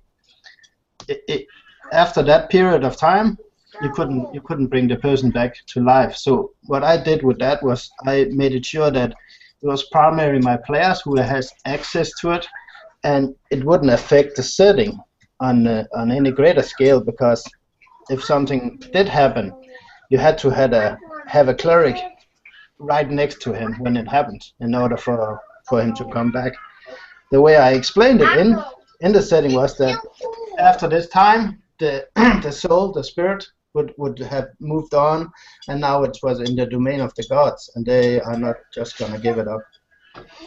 I mean, one of the things I've always thought as well is that if you're actually performing a resurrection or someone as a cleric, I mean, you're effectively taking power that's been given to you by your god, whom, let's face it, if you're a cleric who's got that level of power, you're probably a very devout worshipper of said god. You have a very sort of high view of them.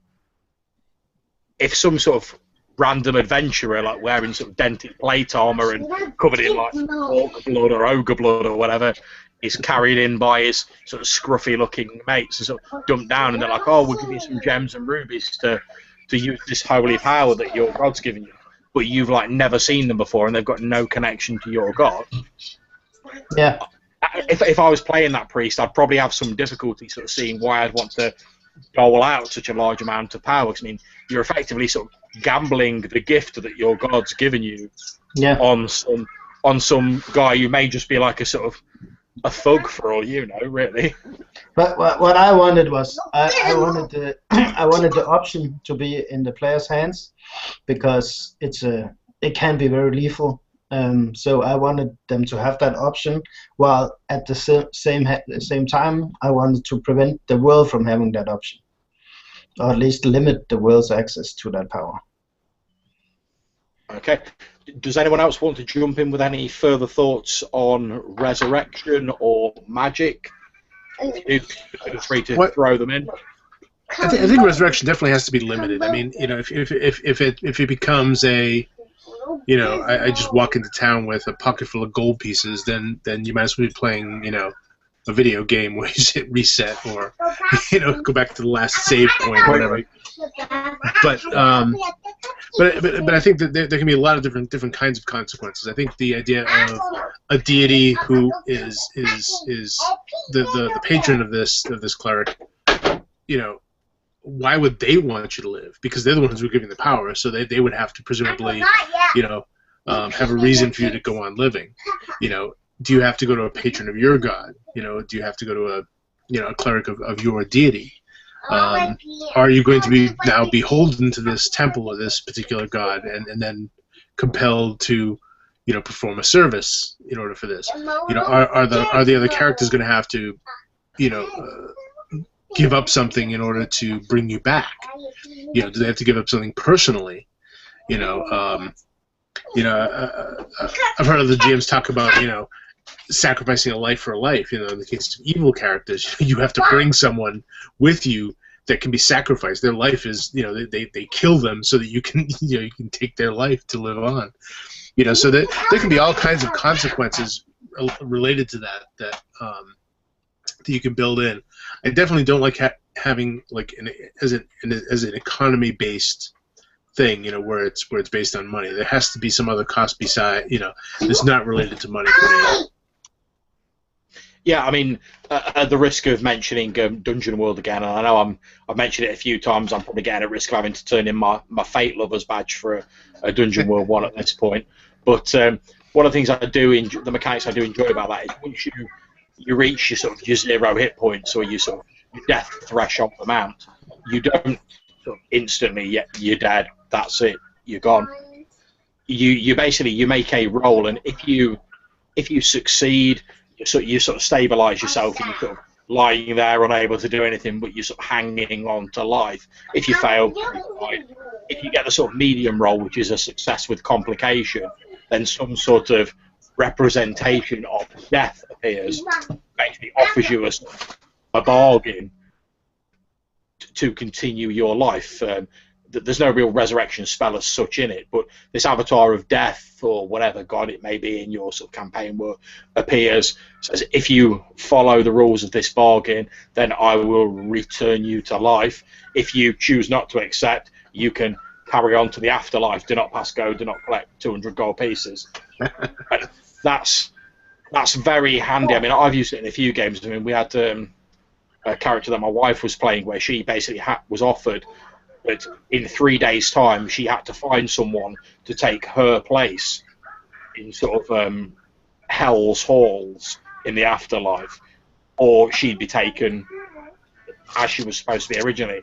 And her character being a fairly sort of good character, so, well, I can't sacrifice an innocent person, but it's got to be someone of equivalent value to myself, so it has to be someone who's ostensibly good.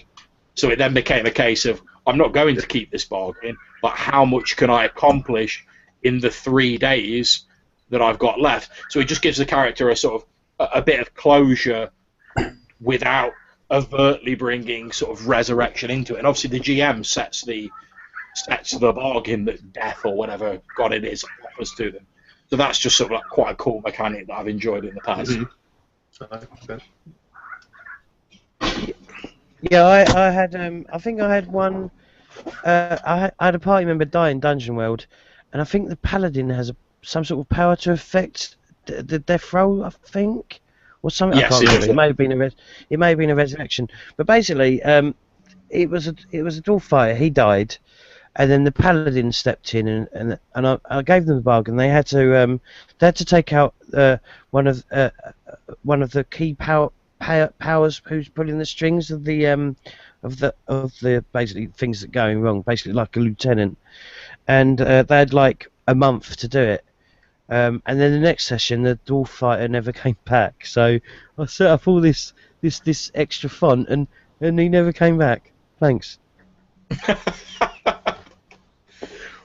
Yeah, I mean, I think that is a danger with any sort of anything like that that's set to take place in the future. If the character doesn't return or a player's absent for a long time, it can sort of ruin that a little bit. But I think that's the same for any sort of plot, to be perfectly honest. I mean, and again, it comes back to what we were saying earlier about if a plot's hinged around sort of like a single character, and obviously it sort of has to be with the death roll in Dungeon World because it's their death roll. Any sort of plot hinged around a character, if that character then, for whatever reasons, be it real life reasons or anything else, becomes unavailable in the game, you're left sort of looking at the rest of the players who haven't been, if they've not been folded into that plot, sort of going, all right, well, how do I get this campaign back on track without the chosen one, to use that term again? Well, of course, he could always be off on his own adventure trying to solve this problem, maybe going on to the monastery or something. Sorry. And then the rest of the players go on with their own lives, and if he shows back up again to play his character, he's come back with that all solved, and he gets to tell the story how, perhaps. You've also, as well, you've got we talked earlier about the idea of this chosen one trope sort of not being quite up to the task and sort of being a very sort of public example to the players of how things can go wrong. I suppose you've also still got that option there as well. If just to use your dwarven fighter as a random example, if your dwarven fighter goes off on his own, the player can't make it to the game in the future or whatever, and disappears, and let's say he fulfills his criteria and he goes on to live his life and do other things, he doesn't necessarily have to be a friendly figure when they come across him in the future. After all, perhaps fulfilling the terms of the bargain to save his own life at the cost of other people has changed him. I mean, obviously D&D characters tend to kill people with sort of aplomb in most games and not really worry about it, mince their way through sort of endless monsters, but actually sort of deliberately like killing someone and sort of like damning them to hell or whatever you want to call it in your game, or sort of pushing them forward to take your place. I could see that having a sort of a big psychological effect on someone. I mean, part of the reason my wife's character wouldn't go for it is she's like, I've no problem with killing somebody. However, knowing that I've then condemned their soul for eternity to this afterlife is just like a step too far, just to like save my life, and I'll still die in like 20, 30 years time, tops, but they're stuck there forever. That's just a price she wasn't willing to pay. So I think it's another potential sort of avenue where you could have them come across that chosen one in the future, and he's either perhaps he becomes a villain in your game. I mean, it's far easier to get players to dislike a villain if they have some background with them, and especially if they were once someone they trusted or a friend that they got on with. It's far more easy to make them dislike that villain than just, oh, here is random evil necromancer who's raising up an army of undead to attack this town that you've like not really heard of before. Speaking of villains, I don't know if anyone has any thoughts on what your favourite, let's say, antagonists rather than villains would be for a fantasy game. Rob, if you had to pick a prime antagonist, obviously it's not the only antagonist, but if you had to pick a sort of primary antagonist for a new fantasy campaign that you were starting, what would you make this villain, this fantasy villain? Well, if I'm going to have a primary antagonist, they're going to be part of the main plot, if you will, and then I'm always careful the plot doesn't become mandatory. That said, Kirk, a PhD indeed, did an excellent video on villains. I would recommend anyone watching. A couple key points I'll bring up is that I like a villain. Your villain should, at least in the early stages of a campaign, be in the backdrops. He should be, not unseen.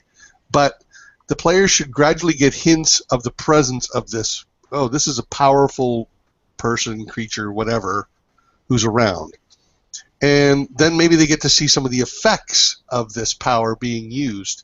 People being controlled, people being afraid, people being dominated, whatever that might be.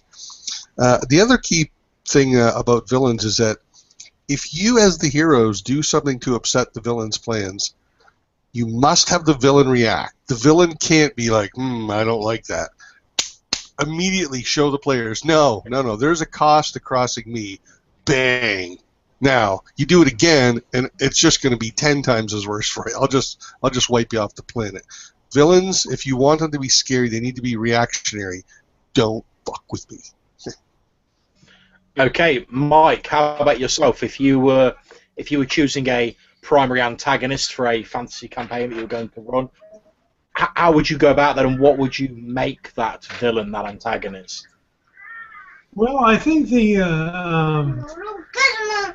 you have a particular villain or antagonist in a campaign, it almost, to my mind, weakens it when you have like survival or the ongoing question of what are you going to do with the rest of your life as the main antagonist. Sometimes that's more interesting, but that is great for those games where you want to have a lot of gray areas. It's like just when you're ready to wipe out the goblins once and for all, you go into their village and you see that they're living rather peacefully and generally not raiding everybody around them and not doing all the stuff that you've heard goblins do, and that they're actually living sort of a happy little agrarian life without making. Sometimes it's nice to just be able to go out and wipe everything out, but other times I think that it is more interesting to find yourself in those moral questions and to see what you'll do. You know, are you going to do the thing you were sent out to do, or are you going to do something that you find yourself is more of a right thing? Yeah, I mean, I've found that one of the things that tends to make play. I mean, there's many ways to, and I've talked about it myself in videos. There's many ways to make players actively dislike an antagonist and want to sort of oppose them. One of the things I found works really well, especially if it's a game where the player characters are sort of set a little bit above the common man, is just to have their first encounter with the villain, or one of their first encounters, be almost accidental, if you will. The villain sort of upsets their plans because they happen to contradict his own, not because he's aware of the player characters or because he thinks they're his nemesis, just because he's like, oh, these people, this is interfering with my plans, and just pushes it aside almost carelessly or without any great deal of thought, and moves on with his own plans because he's so wrapped up in his own goals, whatever they may be, that he doesn't even spare a thought for the player character. I found that's a good way of getting players to really dislike a villain, rather than the normal sort of him just sort of threatening what they hold dear. And obviously you can lead into that later, because inevitably the players will start making a nuisance of themselves, and as Rob said, once they have crossed the villain and they've appeared on his radar, as someone who doesn't want people interfering with their plans, you have to, sometimes you have to make an example. You have to sort of put your foot down, so you can still sort of lead into all the normal villainous stuff. So Alex, how would you go about creating a major antagonist, and what would that antagonist be if you were running a fantasy campaign? Well, the most important thing about an antagonist to me is that they be kind of three-dimensional, and that they're not the kind of the mustache twirling, just classic evil. I want them to be. I want it to the point where the players can actually kind of like almost sympathize with them, or understand where they're coming from. Why are they doing what they're doing? I don't want to. I like in-depth, evil characters, so that people can kind of identify with them to some degree. Like I mentioned before, if you go, you hear this lich has a hoard of treasure, and when you finally slay the lich and you get into his treasure hoard, you don't find gold and magic items. You find toys from his childhood. You find a journal that his mother gave him, with writing in it. You find all these treasures from when he was a child, and you find pictures of his family that paintings from his family that died very young, and kind of set him on his course of immortality because he wanted to, he had this drive. So, I think having a really three-dimensional evil character is the best for me. I like having something that the players can. I want the players to feel kind of almost bad when they kill the bad guy or stop him. I want them to feel like, like, are we doing the right thing? I can kind of see his point, with what he's doing. Rather than just say, I will kill him. I suppose it's that whole sort of there but for the grace of God go I sort of idea, isn't Right. it? Where if you can sort of see the steps that led to a villain becoming how they were, you can sort of imagine how either yourself or someone if they'd been exposed to that sort of same stimuli in those same situations, could also have walked down that same path, sort of making them a bit more sympathetic, I suppose. Exactly, and again, it makes for a much more interesting, an interesting campaign when they've gone through like maybe the whole campaign hating this person, and then they come to the point where now they have to kill him, and then they find out, his motivation behind it. What does it mean to the characters? So, unfortunately, I'm afraid I have to go. No problems. I apologize, but I've enjoyed it. I've enjoyed the conversation. I look forward to seeing the rest of it, however much is left. And thanks for watching. Thanks for joining us, Alex. Thanks, Alex. Again. Okay, so Dennis, are you a fan of the moustache twirling villain, or what sort of antagonist would you prefer to introduce in your fantasy game? No, I guess if I have a type as a villain, I prefer to make them physically weak, not necessary. If they came into a direct combat situation, they probably would be have their asses handed to them by the player party. But I like them to be socially untouchable, like maybe a local baron that you cannot touch because he's well, obviously a baron. If you just take him out, there will be immense consequences, regardless of what he did, and you might not even have any real evidence on his crimes. So that's probably how most of my villains are. I had a villain once who was a single mom with 2 young children who was the classic evil necromancer. But her private life, she had these 2 little kids that she was the sole provider of. And when the players confronted her, they saw this family life, and they were kind of torn between do we take out their mom, or do we just kind of solve it another way? And eventually they left her alone, tried to intimidate her into stopping her foul necromantic practice, and they wouldn't cut her down. So I like my villains that way, that you can take them out physically if that's what you want, but there will be some sort of cultural or social repercussions to it. Okay. And what about yourself, James?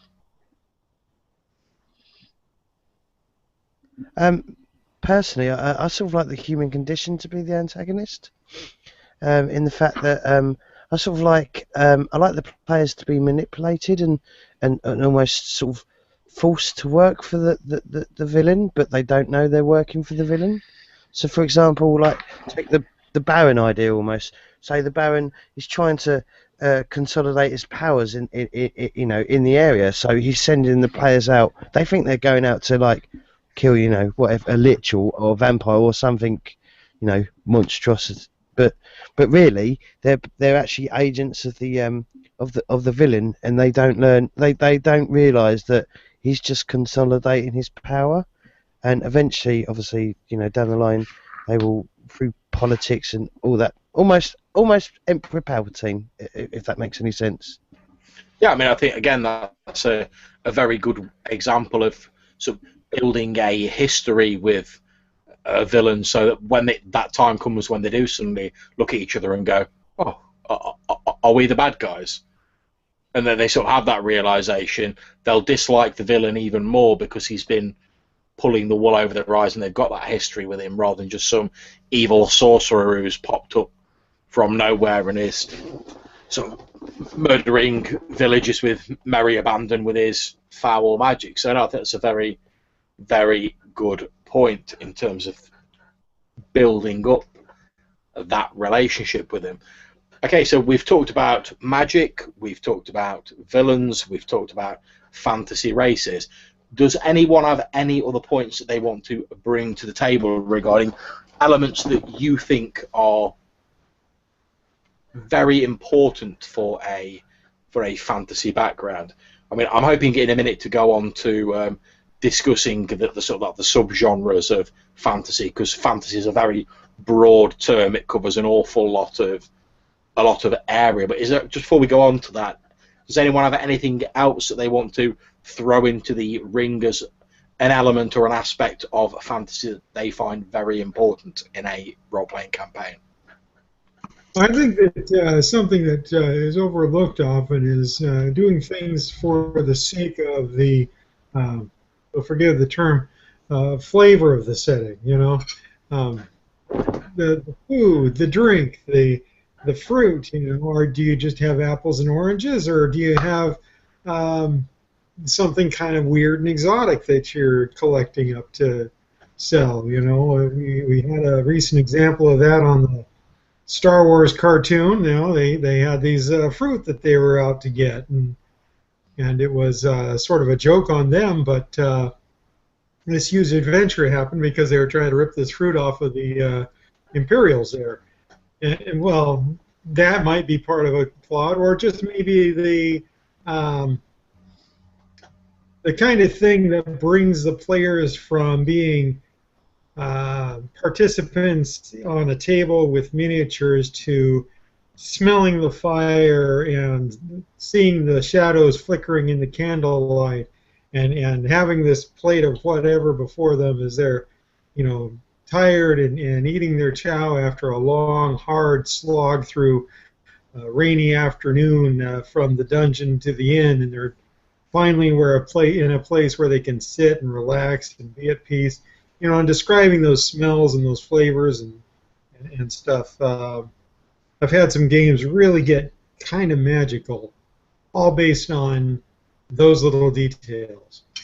Yeah, I mean, I think it's very true that often sort of little things like that tend to get overlooked. I mean, I was talking with the Rogue DM about how come there's very few games where sort of local superstitions or odd little local eccentricities are sort of brought to the fore, because pretty much everywhere I've been, even just in like my own country, in Britain, anywhere you go to, each little town has its own little idiosyncrasies and its own little.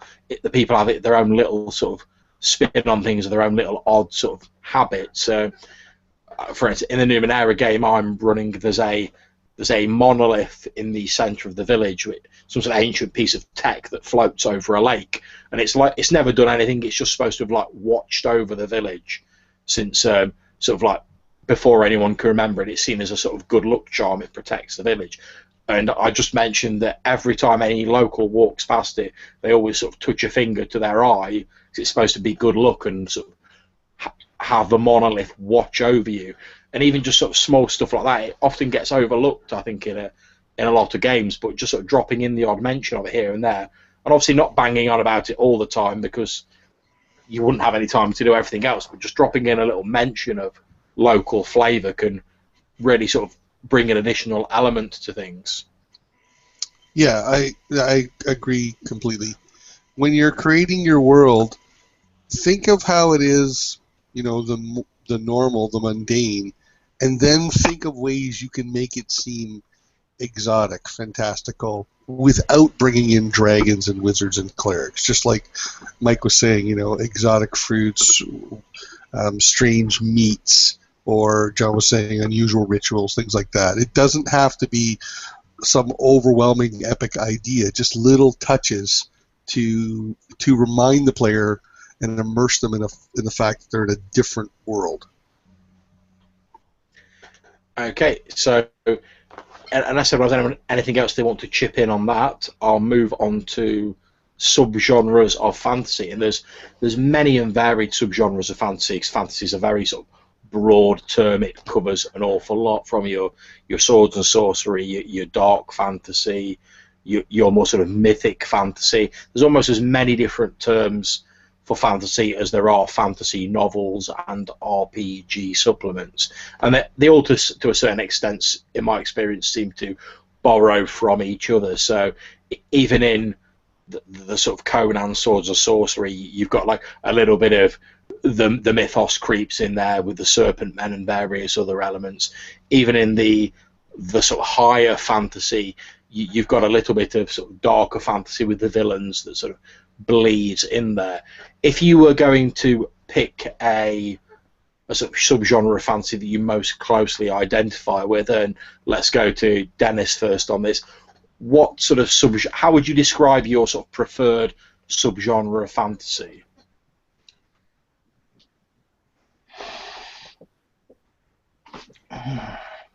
I'm not even sure it's a subgenre, but I prefer the more gritty types of fantasy.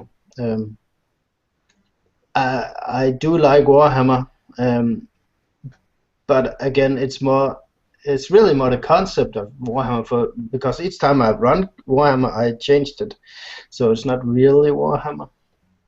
But I like the mood of that more grim, dark fantasy type. That's not saying I don't like there to be a lot of fantastical elements, but it's more that mood I like. I like that, even though it's high magical and you fly around on unicorns with wings or whatever you have. I like that, and crossbow bolt will strike you down if you get hit. I mean, I think often it gets referred to as sort of low fantasy, the sort of the gritty, the sort of darker fantasy. But I think certainly in terms of Warhammer, there's like massively fantastical things in it. I mean, if you look at there's elven vortexes sucking magical winds out of the world to stop it falling to chaos. There's empires of rat men created by warpstone living under the world. Yeah. All manner of like ridiculously like high fantasy stuff, but it still has that very sort of dark, grim, sort of gritty feel to it. Whereas you say you're playing a sort of a coachman riding along and a crossbow bolt hits you, that could be game over for you. Yeah. And I think that's a very, very good point. And how about yourself, Dennis? What subgenre do you most closely identify with when it comes to fantasy? Did you ask? Yeah, you broke up when you said just after saying. I apologise. I was just asking. You, James, which subgenre you most closely identify with. Oh God, yeah. The thing is, fantasy can mean anything, though, can't it? I mean, Star Wars is technically science fantasy, not science fiction. But personally, at the moment, my big buzz that I'm buzzing over is steampunk, which is it's got fantasy elements in it. I think I've got 2 steampunk games. I've got Castle Falkenstein that I bought recently, and that's really interesting because that uses cards instead of dice. So it uses a standard deck of playing cards to roll your to hit and stuff like that. And then I've got Victoriana, which is quite interesting as well. I mean, I was writing a game for, steampunk is a setting I want to run, but I haven't played yet. Does that make any sense? Yeah. I haven't, because it's got, because I think, because I also like pulp as well, like pulp as a setting, and fantasy has almost, not fantasy, steampunk has almost fantasy and pulp elements in it. Because if you take like the film, oh god, The League of Extraordinary Gentlemen. I've not read the comics, I know, naughty me, but that they're almost sort of like pulp characters in a steampunk setting, which is still it's still fantasy. It's more further along in the timeline than modern day. Than fantasy, but it's still got fantasy elements. Am I right, or am I being crazy? No. I mean, I think you're absolutely right. I think that as we were saying, fantasy sort of I think it's very easy and very sort of convenient to sort of say, oh well, this is steampunk, that's science fiction, that's hard science fiction, that's swords and sorcery, that's this, that's that. It's very convenient to sort of like slap the labels and the sort of subgenres on things. But I think in reality, as with many things, it's probably not quite that simple. You see elements of fantasy bleeding into a lot of other things. I mean, you mentioned Deadlands earlier on, and I'd certainly classify Deadlands as being fantasy, even though it's set in a sort of Wild West, a version of the Wild West. But by the same token, there's fantasy creatures and magic, etc., and all manner of stuff that you wouldn't see in the actual historical Wild West. So, and as you quite rightly say, Star Wars has elements of fantasy in it. Lots of different genres, I do think, incorporate bits of fantasy. Yeah, okay. I mean, with that, obviously, then, I mean, Deadlands has even got, like, bits of steampunk in it as well, because it's all, with all the mad scientists and stuff like that. But yeah, I mean, yeah, definitely steampunk is at my I go through phases where I like certain games at certain points in my time, but yeah, currently steampunk and pulp are definitely up there, and I've really been looking to get a game started either for one or the other. But yeah, it's a bit hard, easier said than done. Yeah.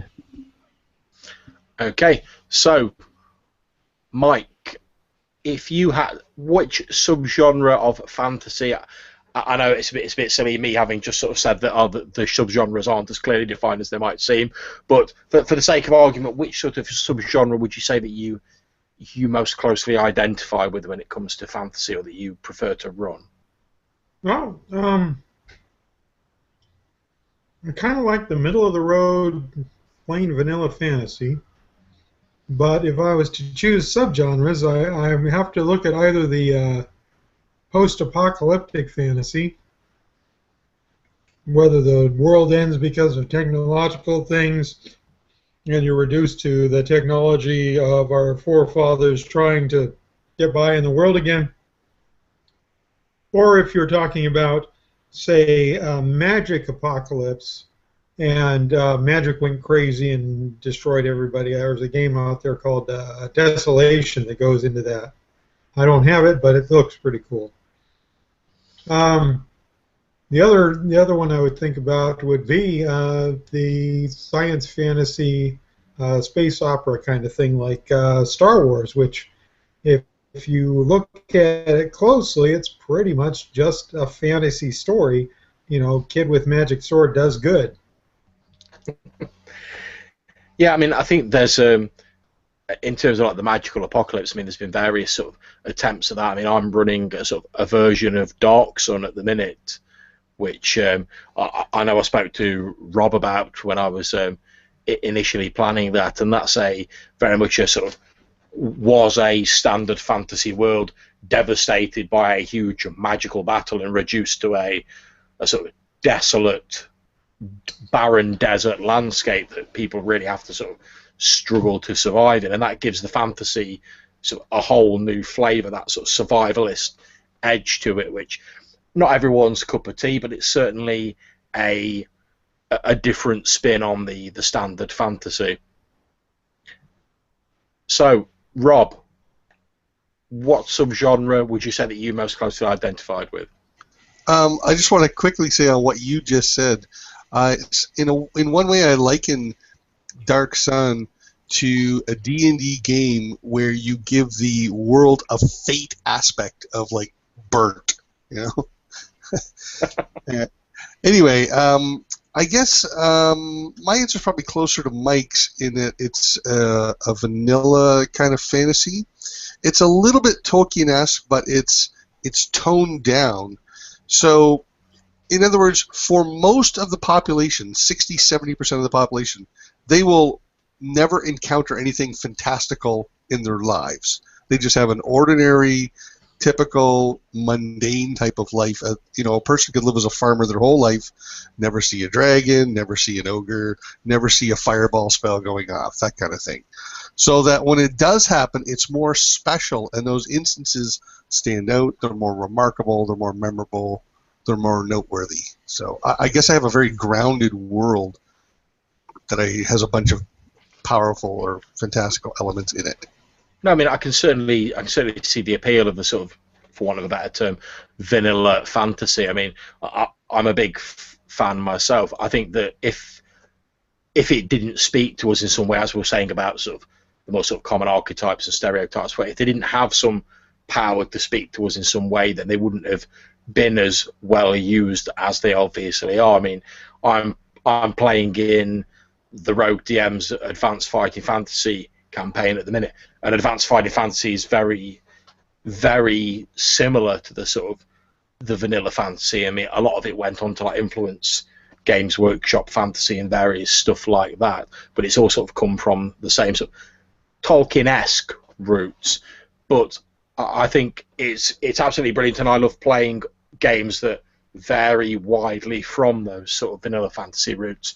But that there are times when it's hard to beat just kicking back, going with a comfortable fantasy setting, and going, great, let's just create some characters and let's just jump in and get on with it. It's that sort of comfort of familiarity. It's that whole sort of, it's nice to go away thing, but it's nice to come home. Yeah. If you sort of see what I mean. I mean, when the Road DM first sort of mentioned she was going to do some advanced Final Fantasy, I've been playing in a number of different games up until then, but I was like, oh, brilliant. A sort of a fantasy game that's a sort of, it's not entirely a standard fantasy game, but it's probably the most similar that I'm playing at the minute. And that's not to say that the GM's not put her own spin on it, that there's not individual elements in there, but a lot of it's sort of quite recognisably sort of a type of vanilla fantasy, I suppose you'd say. But I don't really find anything wrong with that. I do very much enjoy the sort of vanilla fantasy as well, although if I was going to go for a subgenre myself, I'd probably say that I'm more a fan of the sort of Conan-esque sort of sword and sorcery style of genre, just because in terms of Conan, I feel that it incorporates sort of darker themes. I'm very much a fan of sort of horror games and the mythos and stuff like that. So I like being able to bring in a bit of that without running a full-bore sort of Call of Cthulhu game or whatever. I can sort of bleed a bit of that into the fantasy and have that sort of swords and sorcery mood without the sort of full-scale horror or sort of downtroddenness of a Call of Cthulhu game. One thing I like about the Conan world is that it really kind of emphasizes, life sucks and it's wholly unfair sometimes. Only the strong survive, Good luck. Mm-hmm. There's healing magic in the Conan sword and sorcery kind of thing that doesn't take hours and days. And I think that's really kind of appropriate, and it makes the whole combat question much more interesting, in that, do you really want to get in a fight with these guys if there's a possibility that they're coming, put you down and you're going to be out of action for weeks on end, using all your money to try and stay at an inn long enough to survive, or being out that much longer in the gutters of the town, hoping you survive on the scraps that people throw you. I think it's also as well that idea that we were talking about earlier of contrasting the sort of the everyday with the fantastic, because by and large, swords and sorcery, obviously, it's not our world, but it's a sort of brutal, generally low-tech, low-magic sort of a setting. Certainly most of the settings I've come across that are swords and sorcery are fairly sort of humanocentric. There's not really loads of fantasy races knocking about generally. So when you do come across the remnants of like an ancient race or something magical, it seems that much more interesting because the rest of the setting's not sort of chock full of other magic or other fantasy races or other bizarre things. I just want to ask a question. Can I ask a question? Yeah, go for it. Right. Okay. So the common trope of a fantasy setting is generally a dungeon crawl, or there's dungeons in it. Now, from my point of view, I don't see dungeons as a very logical thing. In my head, they don't make any sense. Like, I was trying to run I run 5th edition about a month ago, and I was running the book adventure, the thingy of Tiamat or whatever, there's a dungeon in it, of course, because it's Dungeons and Dragons. But how oh god, how am I going to explain this? Like, in dungeons, there's always traps, okay, right, and there's always creatures and stuff. Why are there dungeons? What are they for? And the second thing is the traps. A lot of the traps don't make any sense. Like, for example, in that book, there's a trap. Spoilers. I'm going to put my hand up. So if any of you playing it, ignore this bit. There's a trap that they've put parchment paper over a pit trap, and they've painted it to look like a rock, or so it looks like a flagstone. Now, my question is, you've got Dave, Dave the builder who works, maintaining the dungeon, the hired goon of one of the big bads in the dungeon, and he's constantly being told, Dave, mind that trap. Oh, Dave, you've just stepped on that trap now. I mean, do you get what I'm trying to say? Why they don't make any sense. No. Okay, I got to jump to the defense here. First of all, everything you said, I agree with James, except the part dungeons don't make sense. That's incumbent upon the DM to make them make sense. The one you described is surely absurd. I do not disagree with you at all. So dungeons, first of all, don't have to be a dungeon. That's just kind of a broad term. I have a session online you can watch, one of my Wheel Death games. I think it was the second one, where the dungeon crawl was basically a prison that was mostly underground. It had an entrance at the surface, but it was mostly underground. It had been abandoned, and a necromancer had moved in, and he would occasionally kidnap people and bring them there and convert them into undead to add them to his army. There was one trap in there, and all the trap was a piece of wire at about a foot off the ground attached to a pile of bones. And if you hit the piece of wire, the bones would fall and rattle, making a noise, alerting something that you were there. That was the only trap. And so I'm defending it because I felt it was a fairly logical dungeon. It had a reason to being. It had a history. It had been abandoned 50 years ago because the war was over and they no longer needed it for prisoners of war. It had been taken over by a necromancer squatter and had one little trap in there, which made sense because there was all kinds of traffic in the hallway.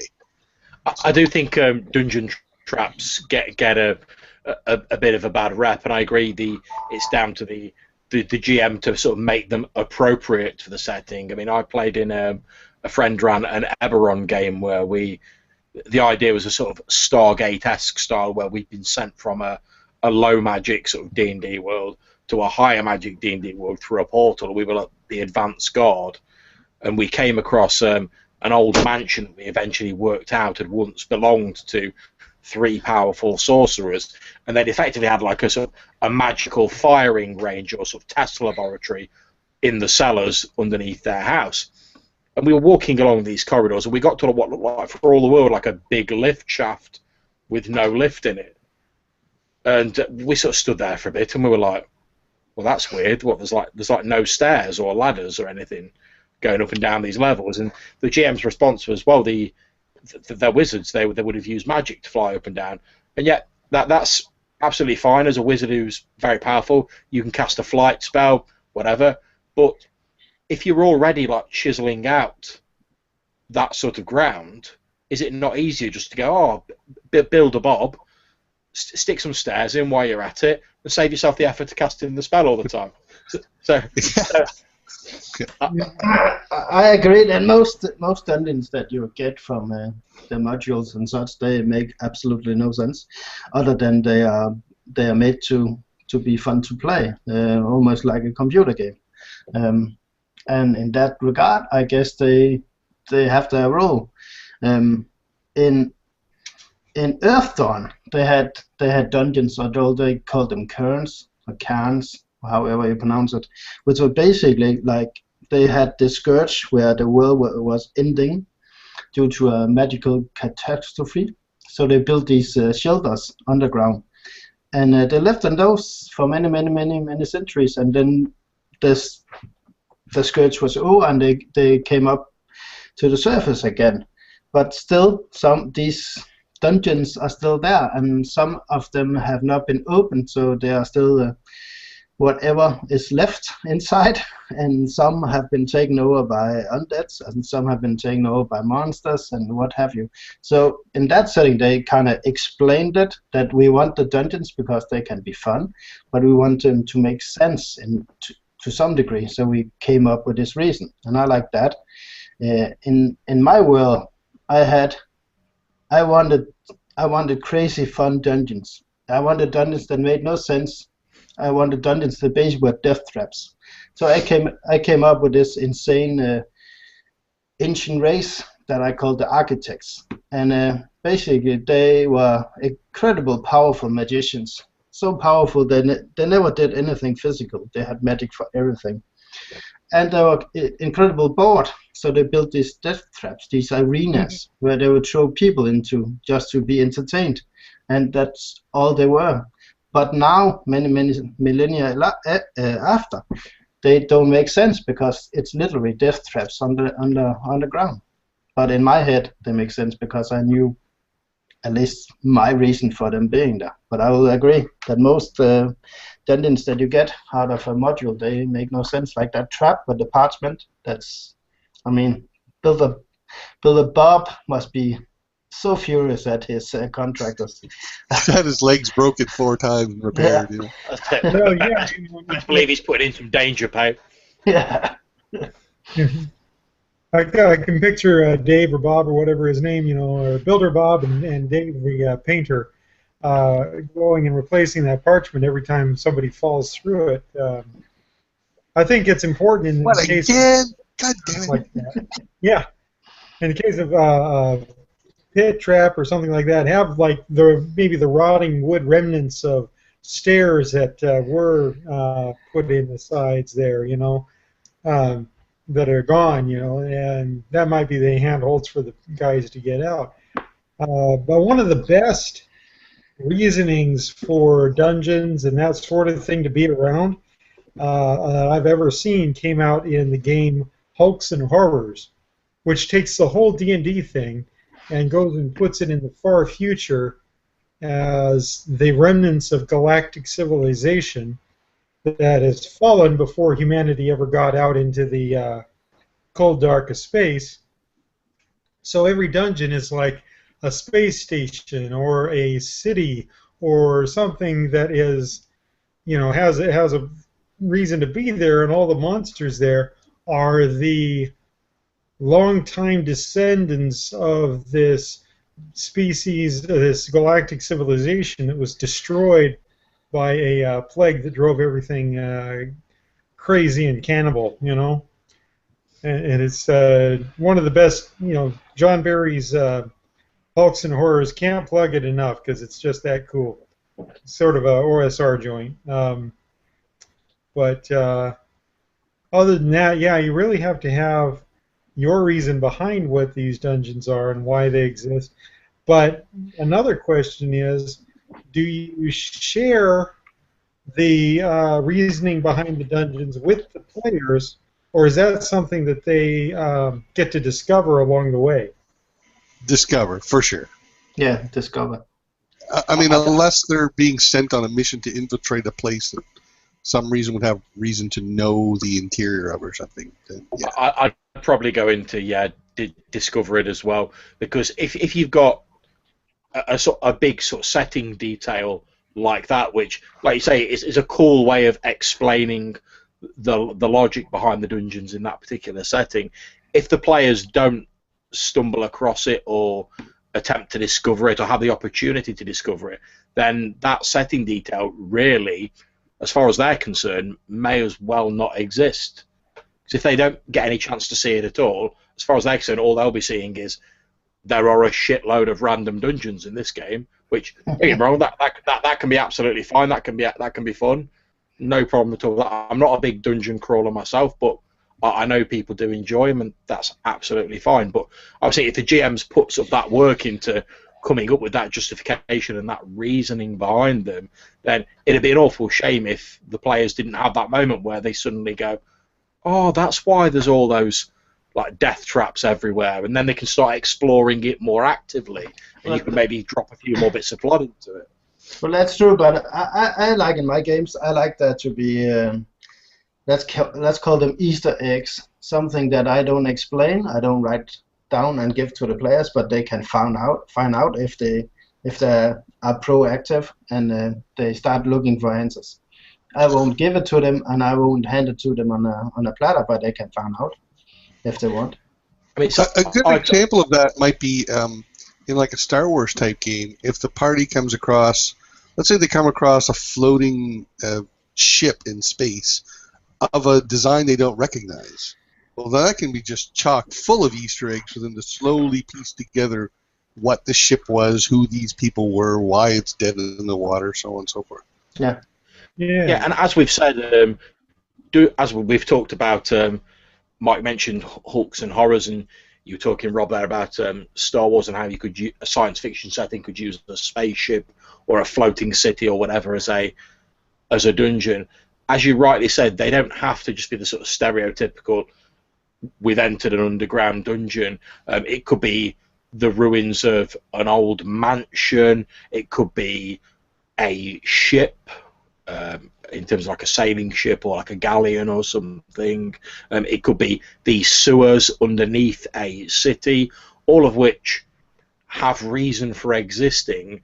But I think part of the problem with a lot of dungeons is the people who create them don't keep that reason for them existing in mind as they're creating the dungeon. They sort of go, oh well, I want a few rooms with monsters here and a trap there, and you just get this mass of rooms that sort of spread out across the graph paper with no real sort of rhyme or reason. Whereas if you may have a very small dungeon which is only 5 rooms because it's the remnants of a single building, and it's maybe it fell underground when there was an earthquake, if you want to have it underground, and there's only 5 rooms. But that doesn't make it any less a dungeon, but it seems less ridiculous than going, oh well, we've got this dungeon underground, unless you've got the Earthdawn setting, which I agree does a very good job of representing and sort of justifying these underground dungeons, or you've come up with a reason yourself.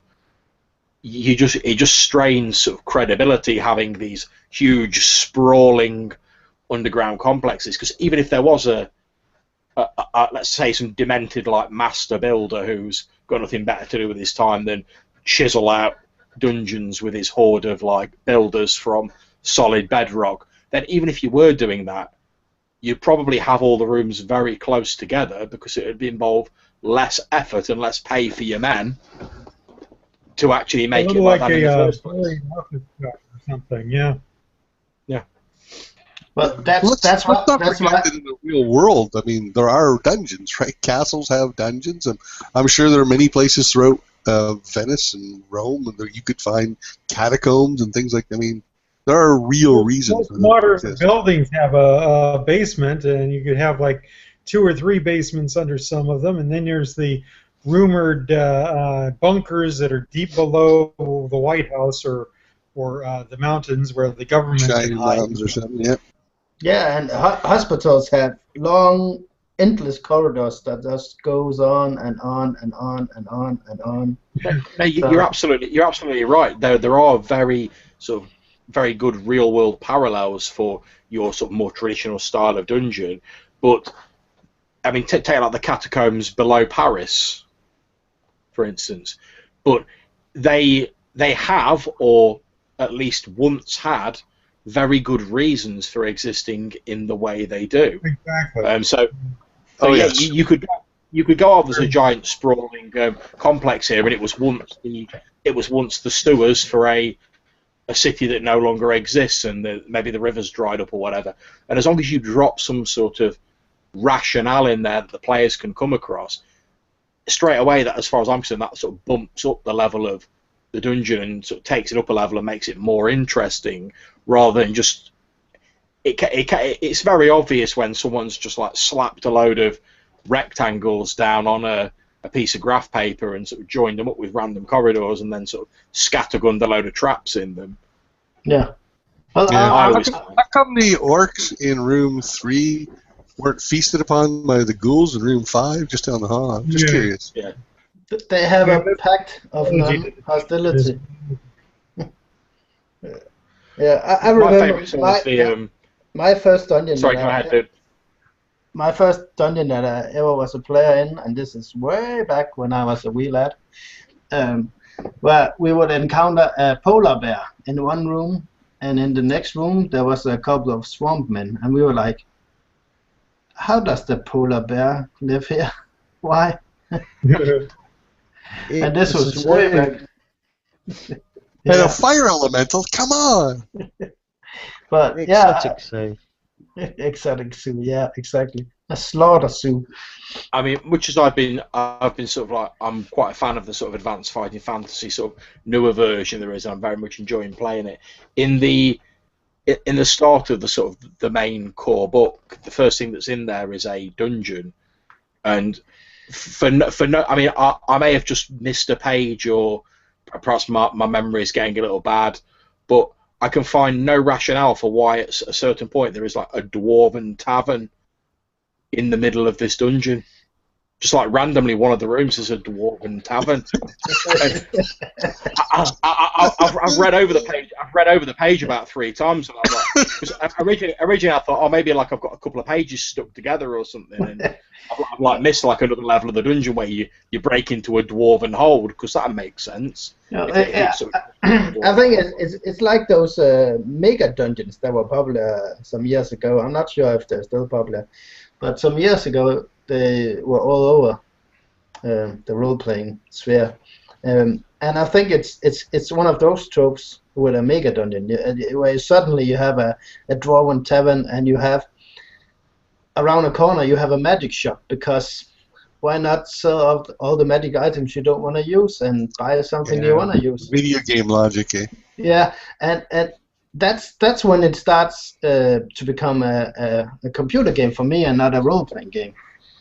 When stuff like that starts to happen. But you don't get that in Skyrim. You don't go, oh, I'm in a cave, you know, I'm wandering around this undead, you know, this tomb, and you suddenly encounter like a salesman. That doesn't happen in Skyrim. Maybe it happens in older games, like, you know, dungeon crawl type games, but you know, you don't really see it in Skyrim, or probably, I don't know, I haven't played the new Dragon Age yet. I don't have a computer powerful enough to play it, but you don't really see it. Do you know what I mean? It must be perhaps an old... Yeah, but the old ones like Eye of the Hole and those kind of, they're more or less just really dungeons upon dungeons upon dungeons for endless levels.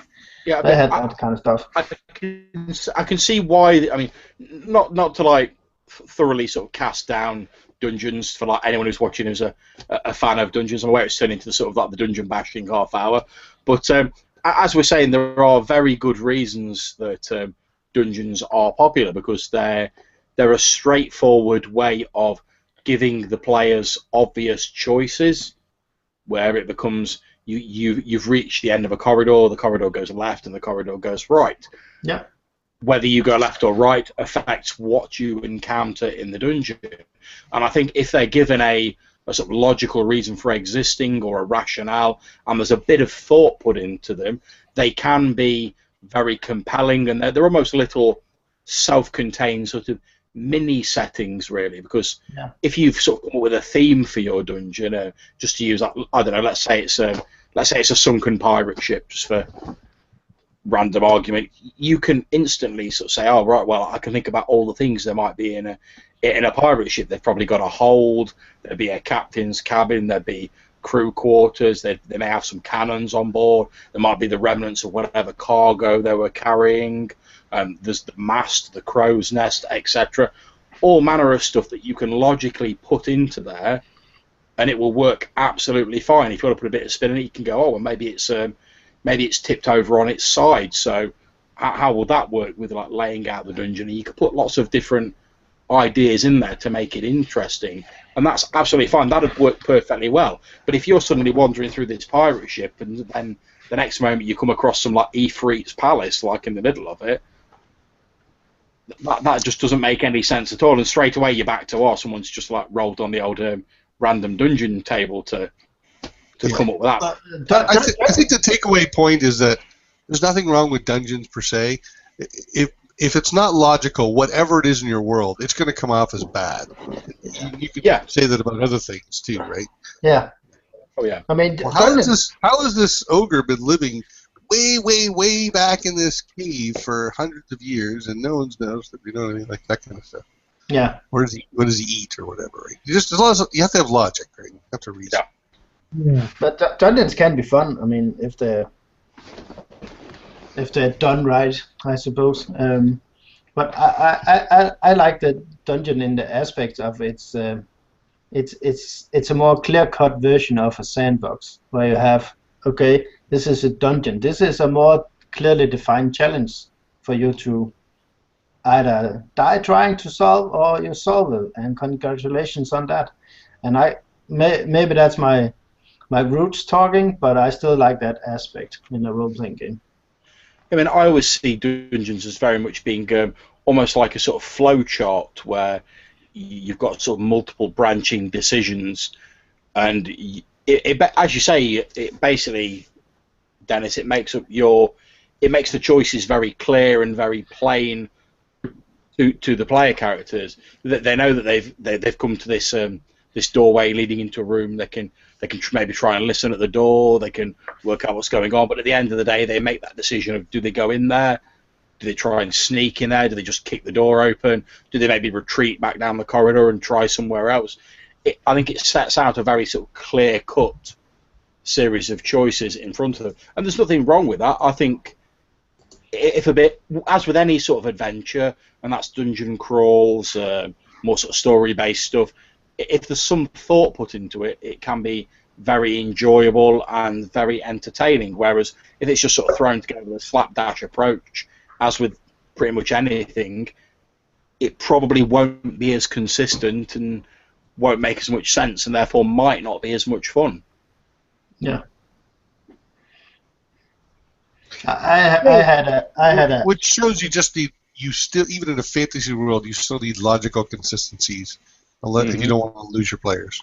Yes. You need consistency. That's right.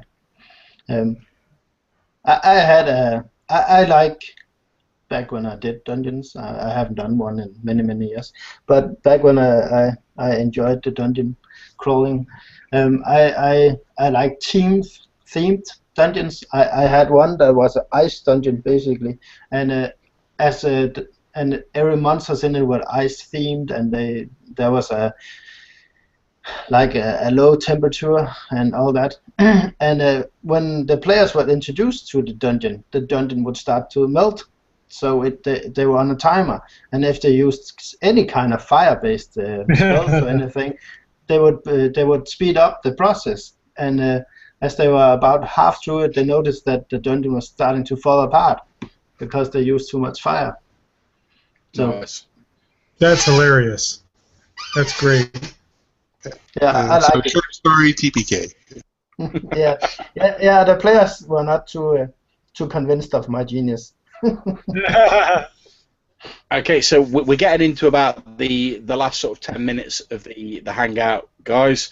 Does anyone have any more questions they want to either put forward or things they want to say about what you guys feel makes a good fantasy game? I mean, we've talked a bit about magic, fantasy races, dungeon crawls, gods. What particular things you'd like to see in a setting? Does anyone have anything else they'd like to put forward in the last sort of 10 minutes? I think I make a note that I really like a set of rules that pretty much stays out of the way of the action or keeps the action going really well.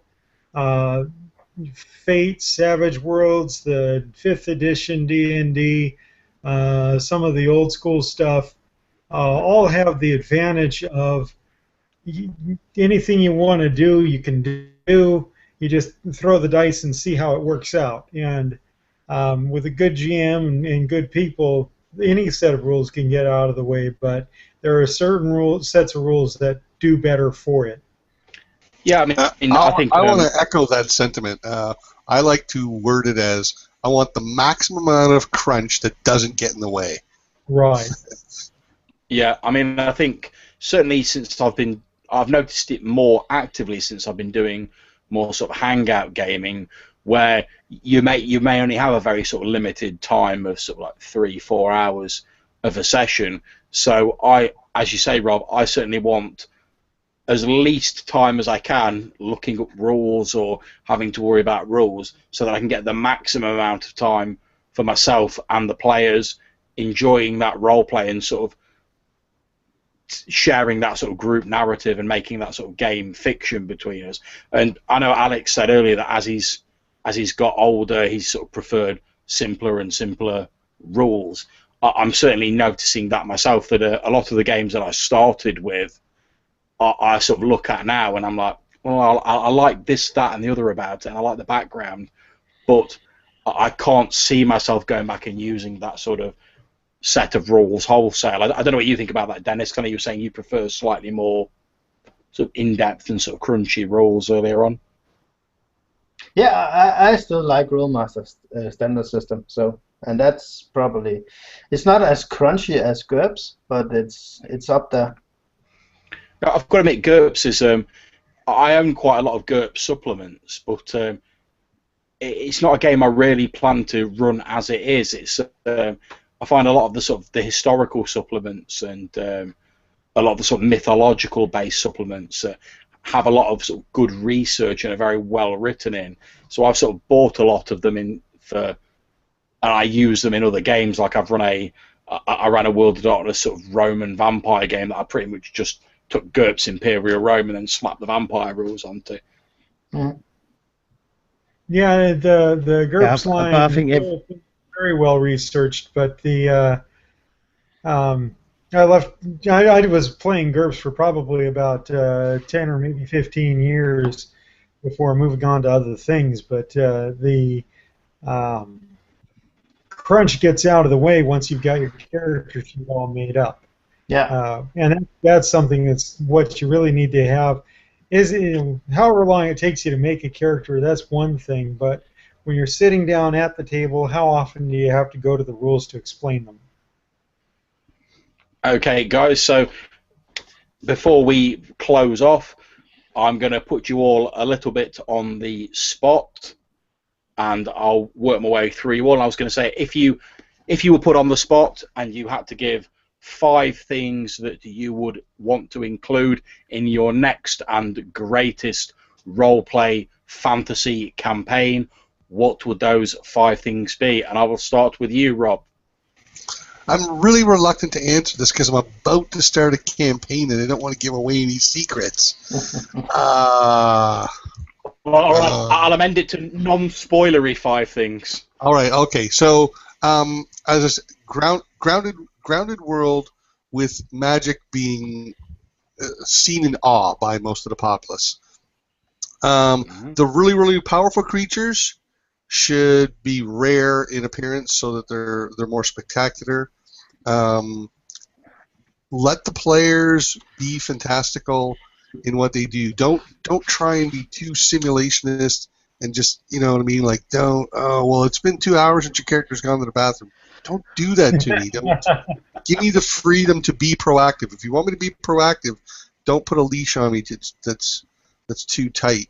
And then think about, this is a multi-god world. I mean, at least most of the fantasy worlds are multi-god. There's no such thing as atheists. Everyone is pious to some degree. That's going to affect the world. Okay, thank you very much. So we'll next move on to Mike. What would your 5 things for your next greatest fantasy campaign be? I think the first would be the occasional half-demon running around, and not all of them bad. Second, weird science reskinned and retooled to be magic items. Third, definitely have to have flying carpets. Fourth, I can't help it, I loved Final Fantasy VII. I've got to have chocobos. And fifth, I'm going to say there's got to be dragons, but they don't have to be dragons as we usually see them. Maybe giant dragonflies this time. Yeah. Okay. So, Dennis, what would your 5 things be for your next great fantasy campaign?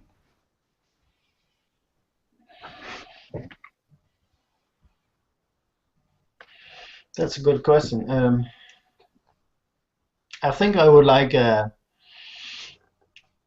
if we say a standard fantasy setting is medieval, if not a medieval time, then it's medieval based. I want a I want a setting that is before that.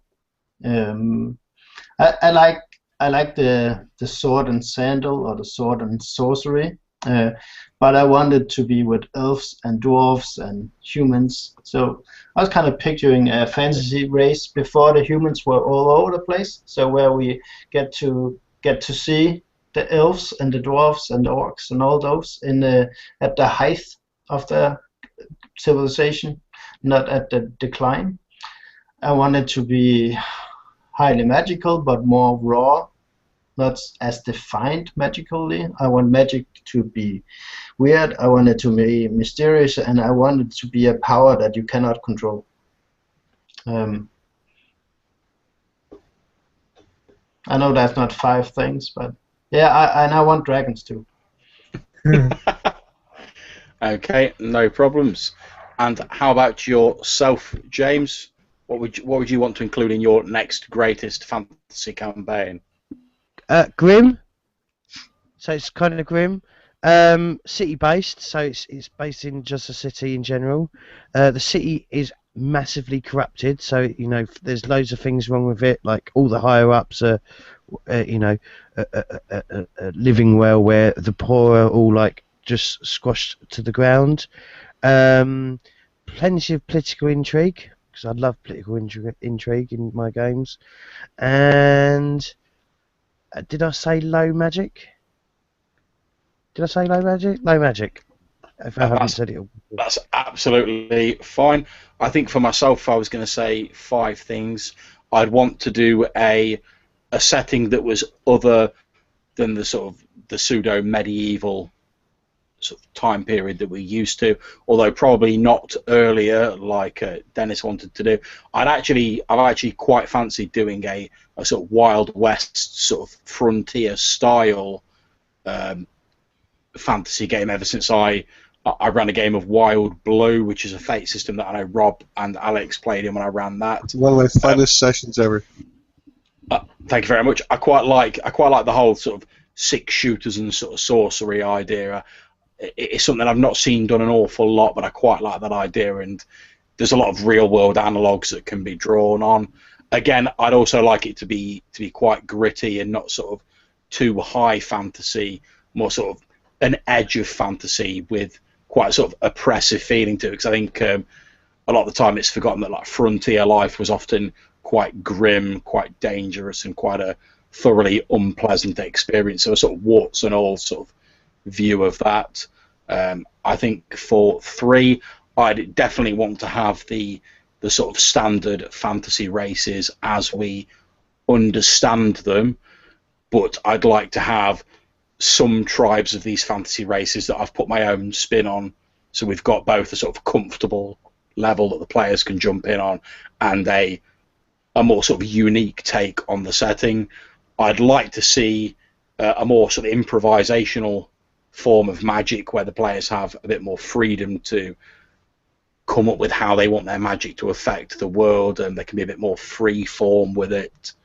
And finally, I think I'd want a rule system that fades into the background of the campaign, but allows me that freedom and the players that freedom to create and fill in the blanks of the settings as much as possible and get in the way as little as possible. So we're going to wrap up there very shortly. Thank you to anyone who is watching this. I can see that 5 of the viewers have stuck with us throughout the hangout, so thank you very much for watching. And thank you very much, guys, for participating.